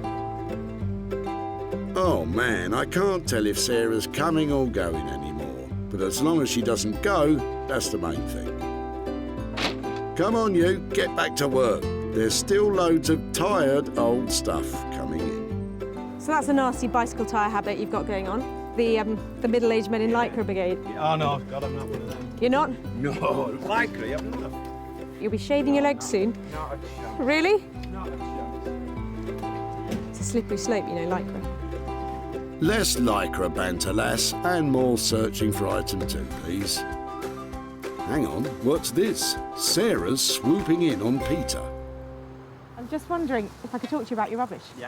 Are you clearing something out? Or are you? Clearing the garden out. Oh, okay. Yeah. Okay, and I'm just looking at your table. Do you mind if Yeah, I? sure. So it's been outside, has it? Yeah, it's got weather beaten. Came from my friend's house and his mum and dad had it, so it's quite old. Yeah, it's got that sort of 1970s feel. Yeah. Is there any chance I would be able to take it away and see if I can make something out of it? Yeah, you can use it. Fab, okay. I'm glad you can use it. What a find! There's a big market for retro furniture.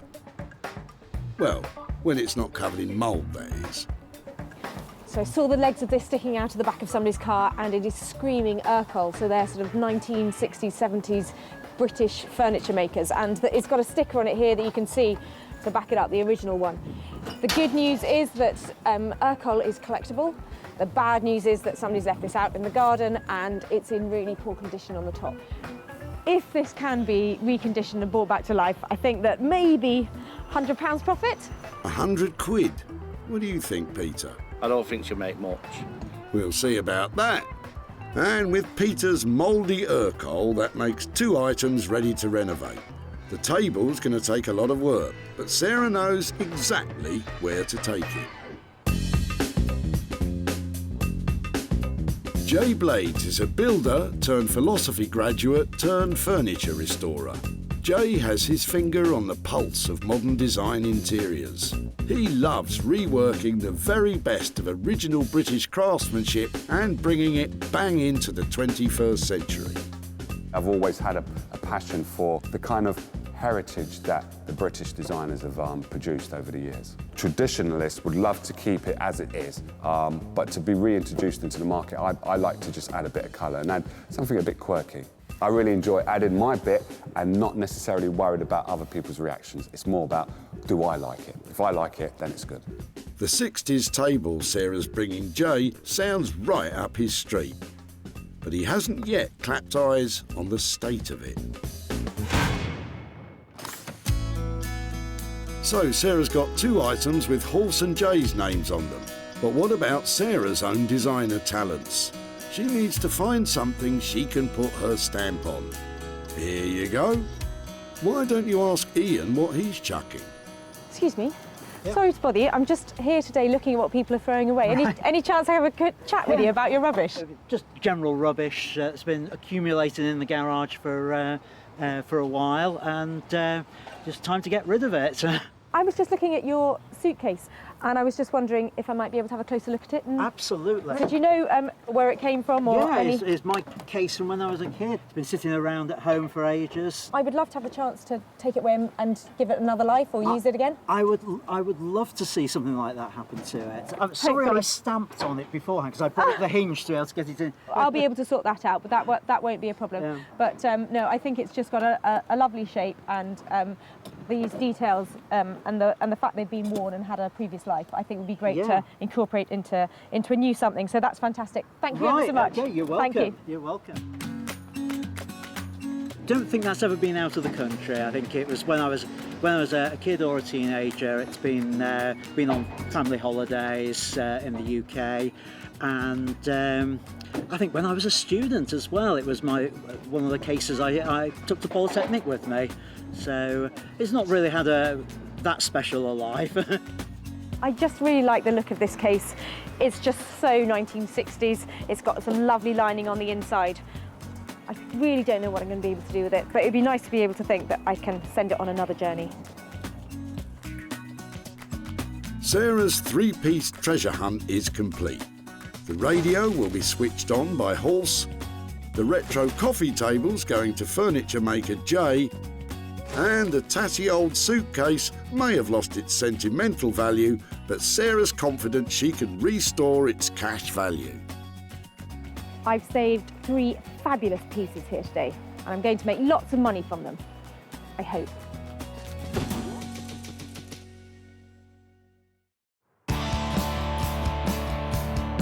Sarah's next stop is Manchester, where the cultural scene is buzzing with a task force of talented designers and artists.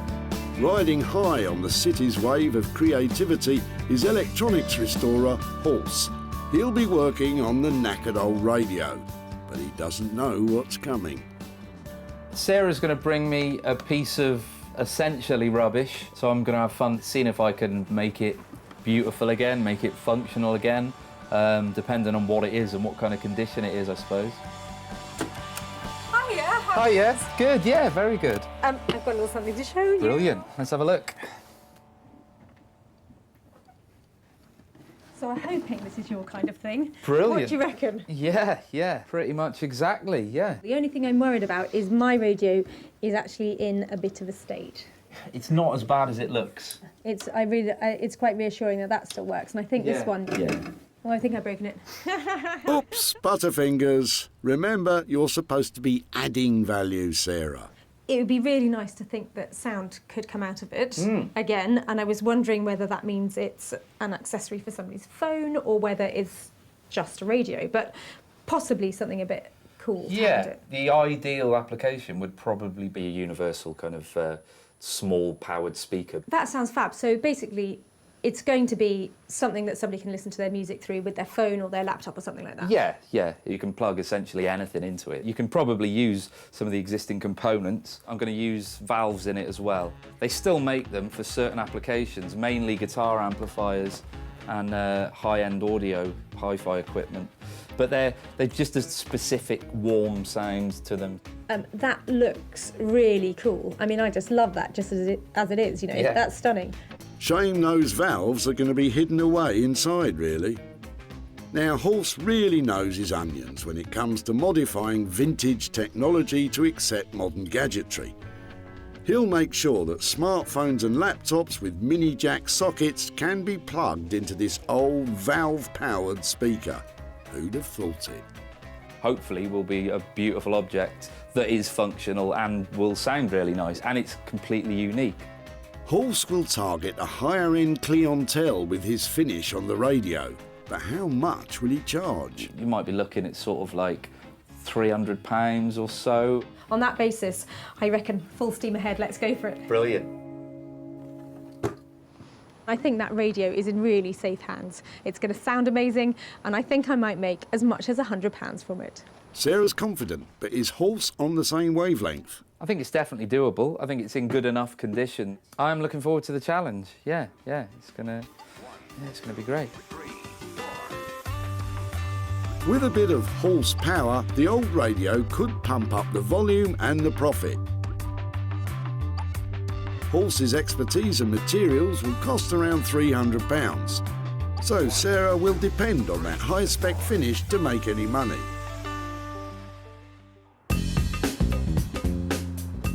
Sarah's next stop is within the metropolitan borough of the West Midlands, Wolverhampton. And tucked away in the disused Bury Street factories is woodwork wizard Jay. Sarah's about to surprise him with the mouldy Urkel table, but it just might be too weather-beaten for Jay to work with.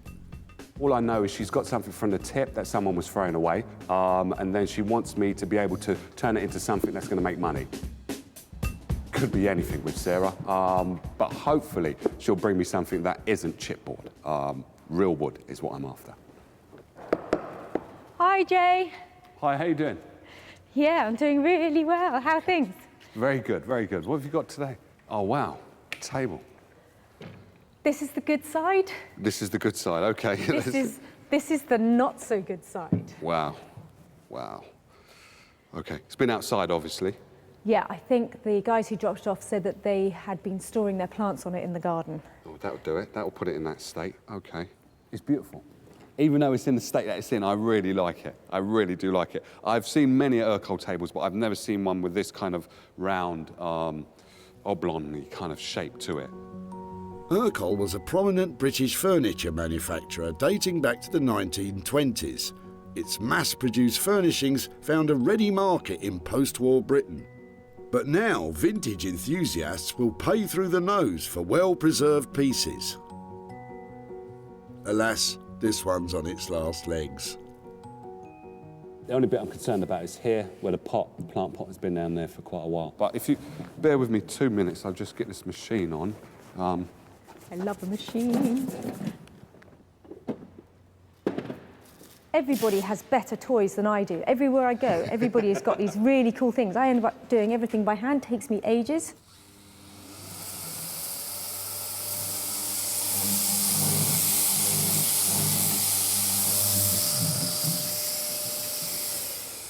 The only thing I'm concerned about now is the red.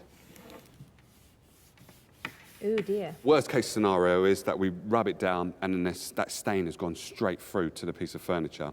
Then what we will more than likely have to do is, I would say, paint it, because no one will want that kind of colour. So ideally we'd like to have a surface on the top that is blonde and beautiful, but the chances are we might have to paint it. Yes, yeah. Okay, I'm happy with that. What we probably need to think about is, you know, what kind of money do you think we'd sell it for, and is it worth taking it on? I could charge 75 to 100. It depends on what is being done. That's definitely a deal. Okay, You cool. always talk my kind of money, Jay. I love doing deals with you. You look like you've got your work cut out. I'll leave you to it. All right, take care. Jay absolutely loves Urkel, and I think whatever he does to the top or the legs, it's going to look fantastic. I'm just excited to be working on Urkel. This is something that someone was going to throw away, totally discarded it, put it in the garden, put some plant pots on it, and allowed the weather to do what it's doing, and the table never gave up. It never gave up on life. So all I can do is just make it look not as great as Urkel did back in the 1950s, or 1960s, I should say, but make it look as good as I can make it look. Jay can always make Sarah smile when it comes to money. 75 to 100 quid? What could go wrong?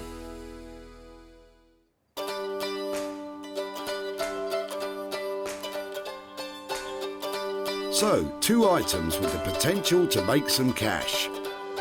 Sarah's on a roll, but now it's time for her to put her money where her mouth is. Back at her barn, she's hoping to transform Ian's battered baggage into something profitable. Well, this poor old suitcase has definitely seen better days. It's in a right state. It's been taped up. It's never going to have been a valuable object, and it is certainly not worth much at the moment. But I'm hoping that I can make it look just beautiful. They work just. Oh, it's quite tough to get it open. My plan is to paste some pretty fabric all the way over it. Probably not very big pieces, so I can use scraps of it and just patchwork the surface of it so it just looks bright and pretty and you don't see any of this black. Maybe I can get a price tag of 50, 60 pounds on it. Sarah starts by giving it a gentle rub down, being careful not to get it too wet.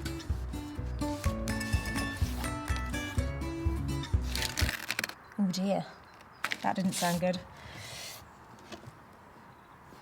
I'm loath to take the paper out. Once I take the paper out, I've got a world more work. But I think I might just have to take out the loose bits.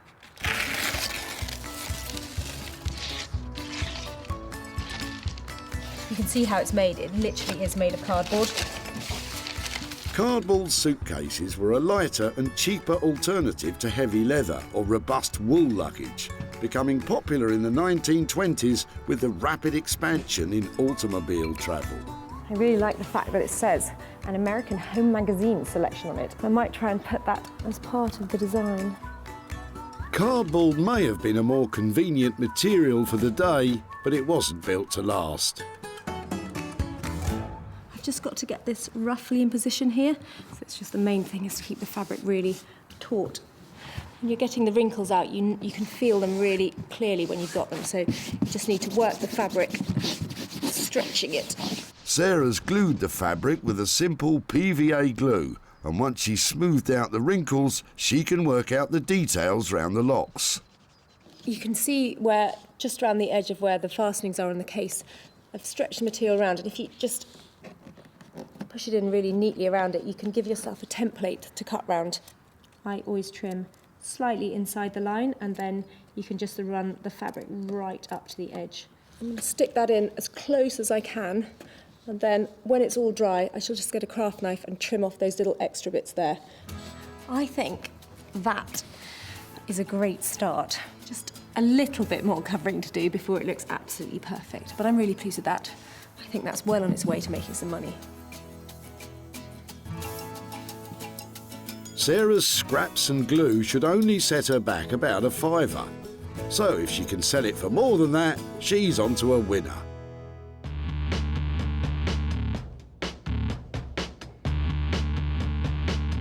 At Horse's workshop in Manchester, some electronic surgery is about to be performed on the old radio.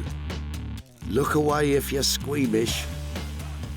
So to start with, I'm going to dismantle it, and then I'll just put in a very simple circuit with some new valves. I've got to put in a new mains transformer because it was potentially lethal.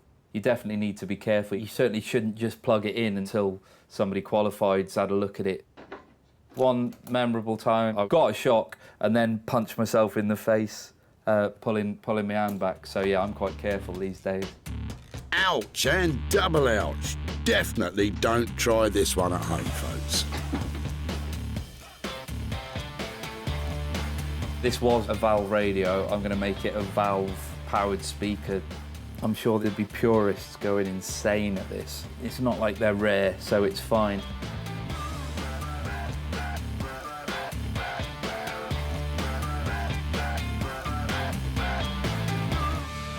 This is just the chassis. So what we need to do with this is clean it up and then put the bits back in that I'm going to be using, and then start building the circuit around that. The case needs some serious cosmetic work too, and that's Halsey's biggest challenge. What you can do is use what's called wet and dry paper, which is an abrasive, bit like sandpaper. You can start off with quite a coarse grit, and then you move to a finer grade and kind of keep doing this. It can be quite rewarding because it's quite nice to get the scratches out, but yeah, it can be pretty laborious, especially when they're as scratched as this one. It's lost its sheen a little, so I use this special Bakelite polishing paste, and this sort of takes a thin layer off and buffs it up to a nice shine. If Halse can get the balance of shiny, new, usable, traditional, old object right and up the value to over £300, this radio is on course to make a tidy profit. It's nice to have a finished product that actually sounds good and is usable and means that you can kind of have such a nice looking object that's useful again. All's tickety-boo in Manchester then. Back in Wolverhampton, Jay is sanding down the Urquell tabletop to determine if the stains can be removed so he can keep the natural colour of the wood.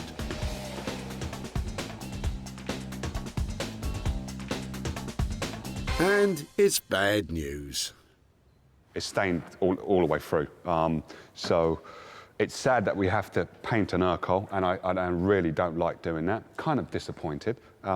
If you was to paint this white to kind of blend it into a room, what you might have a problem of is this stain that's already here might start to bleed through to the actual top. So getting the red and the green out and also the black is virtually impossible because I don't know what that red is. It could be wine, it could be anything, but if we put a good primer on this, it should be okay. The legs are going to be the wood colour, but once I've sanded down the problem legs that have the stain, then I'll be able to tell if we can keep the legs as neutral as possible. I have to sand all of this. I have to especially sand that leg. That's one of the main, because that also is determining what the design is going to be like in the end. So the top didn't pass the test. If Jay can't sand the stains out of the ends of the legs, they too will be destined for a paint job. So, Jay, what's the verdict? It's very rare you catch me doing this, but I think it's going to have to all be painted. What a shame. We could do light blue on top, black legs, and light blue underneath. So light blue all along there, and black legs, light blue top, so then it will lift the top of it and just make it look light, because it's quite a big table, quite a big coffee table, and you don't want it to be too imposing into someone's house. You want it to be quite uplifting, and I think that's the design. That will be how I think it would look best. Well, it's a shame to cover up that lovely wood, but if it can still be sold for more than £100, then he can paint polka dots on it for all I care.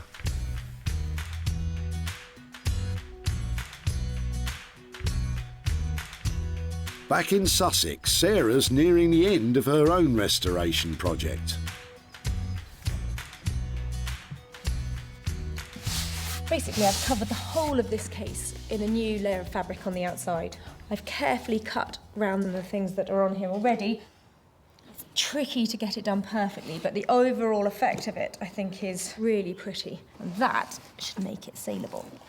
So I was hoping for £50, but I don't know, I might make it an even higher price. What do you reckon, 60? 70? Before, this was a battered old cardboard suitcase. But now, after some careful craft, a bit of glue and some offcuts, it's transformed into luxurious luggage. You wouldn't lose it at the airport, would you? Time to hook a buyer. I'm not sure I want to part with it.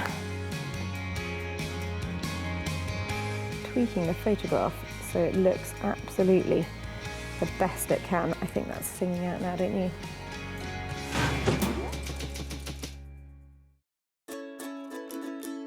Sarah's success is measured in sales, and she always seeks out the best ways to maximise profits, hosting her own clothing and furniture sales in her barn. Just sold the sofa. Advertising and selling online, or selling directly to specialist shops. With opportunities galore in the things we throw out, Sarah's always looking to make money for nothing. So, Ian's old suitcase has been on one heck of a journey. I was just looking at your suitcase. Picked up by Sarah just as it was sailing over the edge of the tip. I shall cherish it and make something amazing out of it. Yeah, I'm sorry I stamped on it beforehand because I broke the hinge to be able to get it in. And transformed into something saleable. Now, Sarah's back in Stockport to show Ian what she's done to the case and to hand over the cash. That is, if it's sold. Hi there. Hi, Ian. Hi. How are you? Nice to meet you again. Yeah, nice to see you. It's much nicer than where we last met, isn't it? Yes, indeed, indeed. Well, since we last met, and I took your case, and it actually turned out to be a project that I worked on, and I had a lot of fun with it. Am I right in thinking that it was just yours? It had one careful owner? Well, I don't know about careful, but one owner, yes. Lovely. Well, in the end, I actually made it look like that. Wow. I used lots of scraps of fabric that I had left over from other projects and pasted it all over. I think that's amazing. It had a very battered cover to it, so I was wondering what you were going to do with that. I'm actually quite pleased that you've made it into a case so it can still be used as a case. I shared it online and there was quite a lot of interest in it. Wonderful. Because it only cost £5 to renovate, there was a bit of profit from it. Right. I sold it to somebody who has a vintage shop who wants to use it as a display piece for her window. Oh, wonderful. And it turns out that in the end, she paid £85 for it. Oh, that's amazing. So, Ian, for you, £80 for your old suitcase. That is incredible. Thank you very much. It was going to be thrown away as far as I was concerned. So thank you very much. Sarah sold the suitcase online for 85 quid. Take off a fiver for materials and Ian's walking away £80 richer. But what are his plans for the money? I think really to me it's all about memories. The case is an old case and memories of holidays with it. So I think I'd like the money to go to a society that deals with memories, something like one of the Alzheimer's related charities.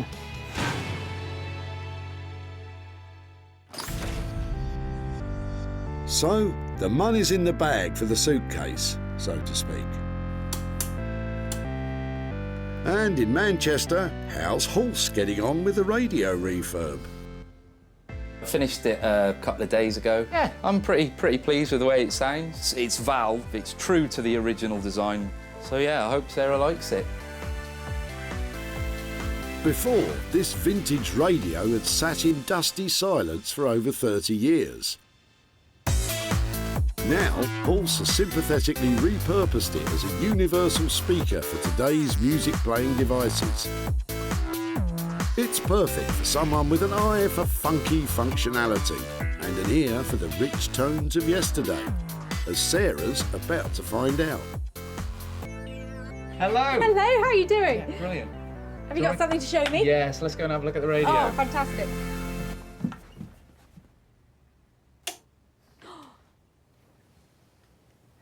Does it work? It does, you just have to wait for it to warm up. Ah, Brahms. Piano Concerto No. 2 in B flat. I've never heard it sound quite so good. It's amazing. And it lights up. No, everything about this, the wood effect and the gold and the lights and everything, I am blown away. And the sound quality, it is markedly different from modern speakers, isn't it? Yeah, definitely, yeah. How do I make it work? So this is just a standard common or garden mini jack connection, and that you can plug anything with an auxiliary output or any line output. Talking technical now. I think you mean smartphone. Do you mean smartphone I do, thingy? smartphone thingy. exactly. Yeah, okay. It's kind of up to the spec of a brand new product, basically. I love everything about it. I think it looks fantastic. Sarah's gone all warm and fuzzy. But stay put, because Horse has added a surprise feature. I also put a 1/4-inch jack connection, and it means that you can plug a guitar into it, basically. So it's an amp as well? Yeah. The way that you make it, it's sort of silly not to, really. Come on then, let's hear it.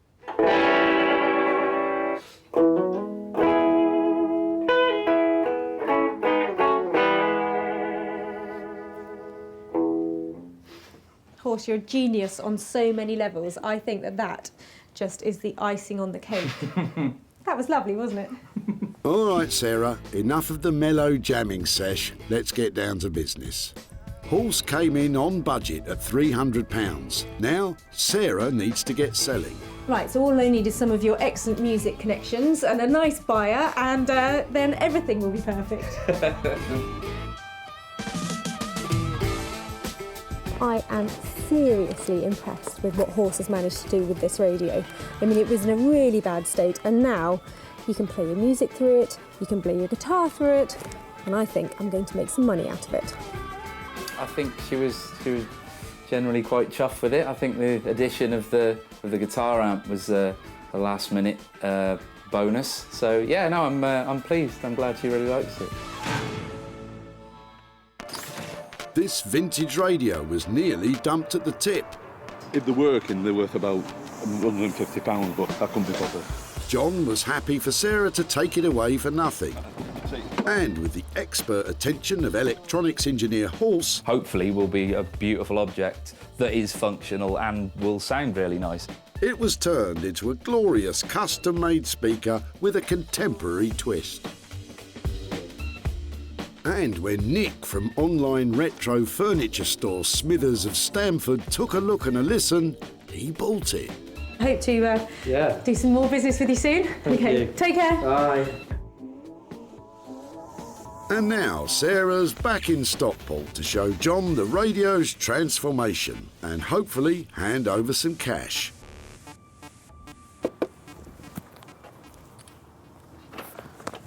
Hi there, John. Hiya. Hiya, how are you doing? Not so bad, thanks.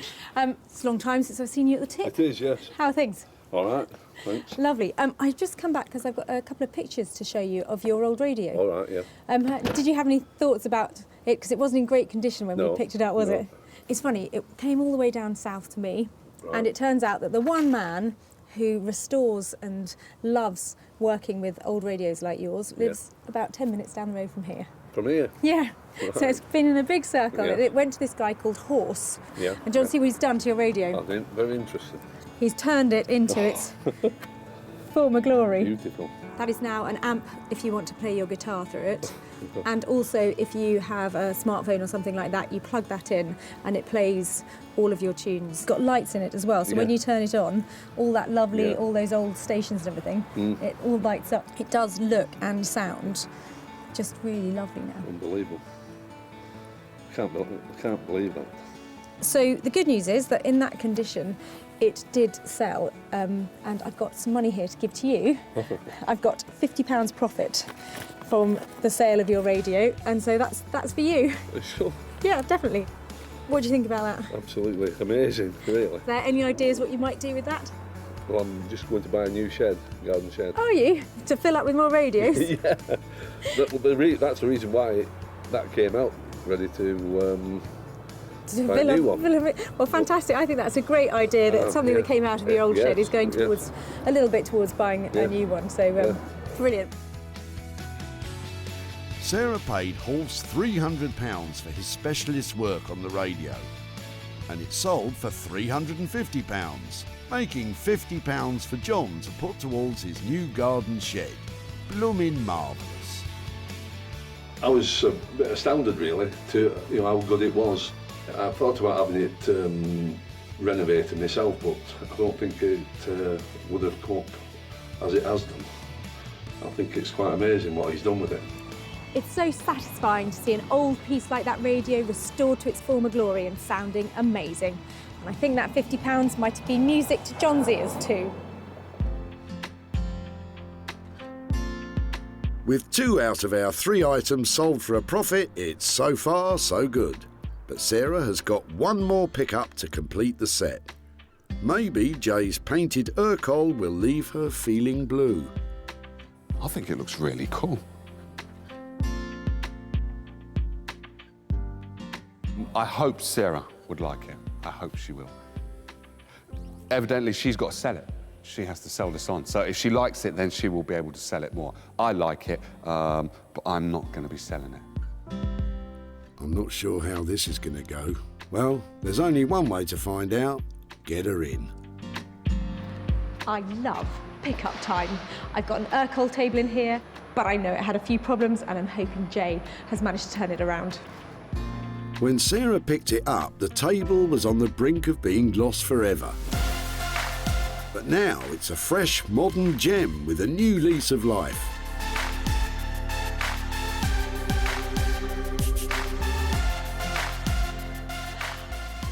Oh my word, look at that! You like?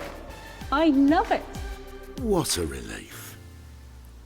Would it be all right to have a quick look underneath to see what you've done? All it is I've done underneath is just painted it black, is all I've done. Yeah, it's amazing how well the black suits it, isn't it? I mean, it looks like it was made like that. Yeah.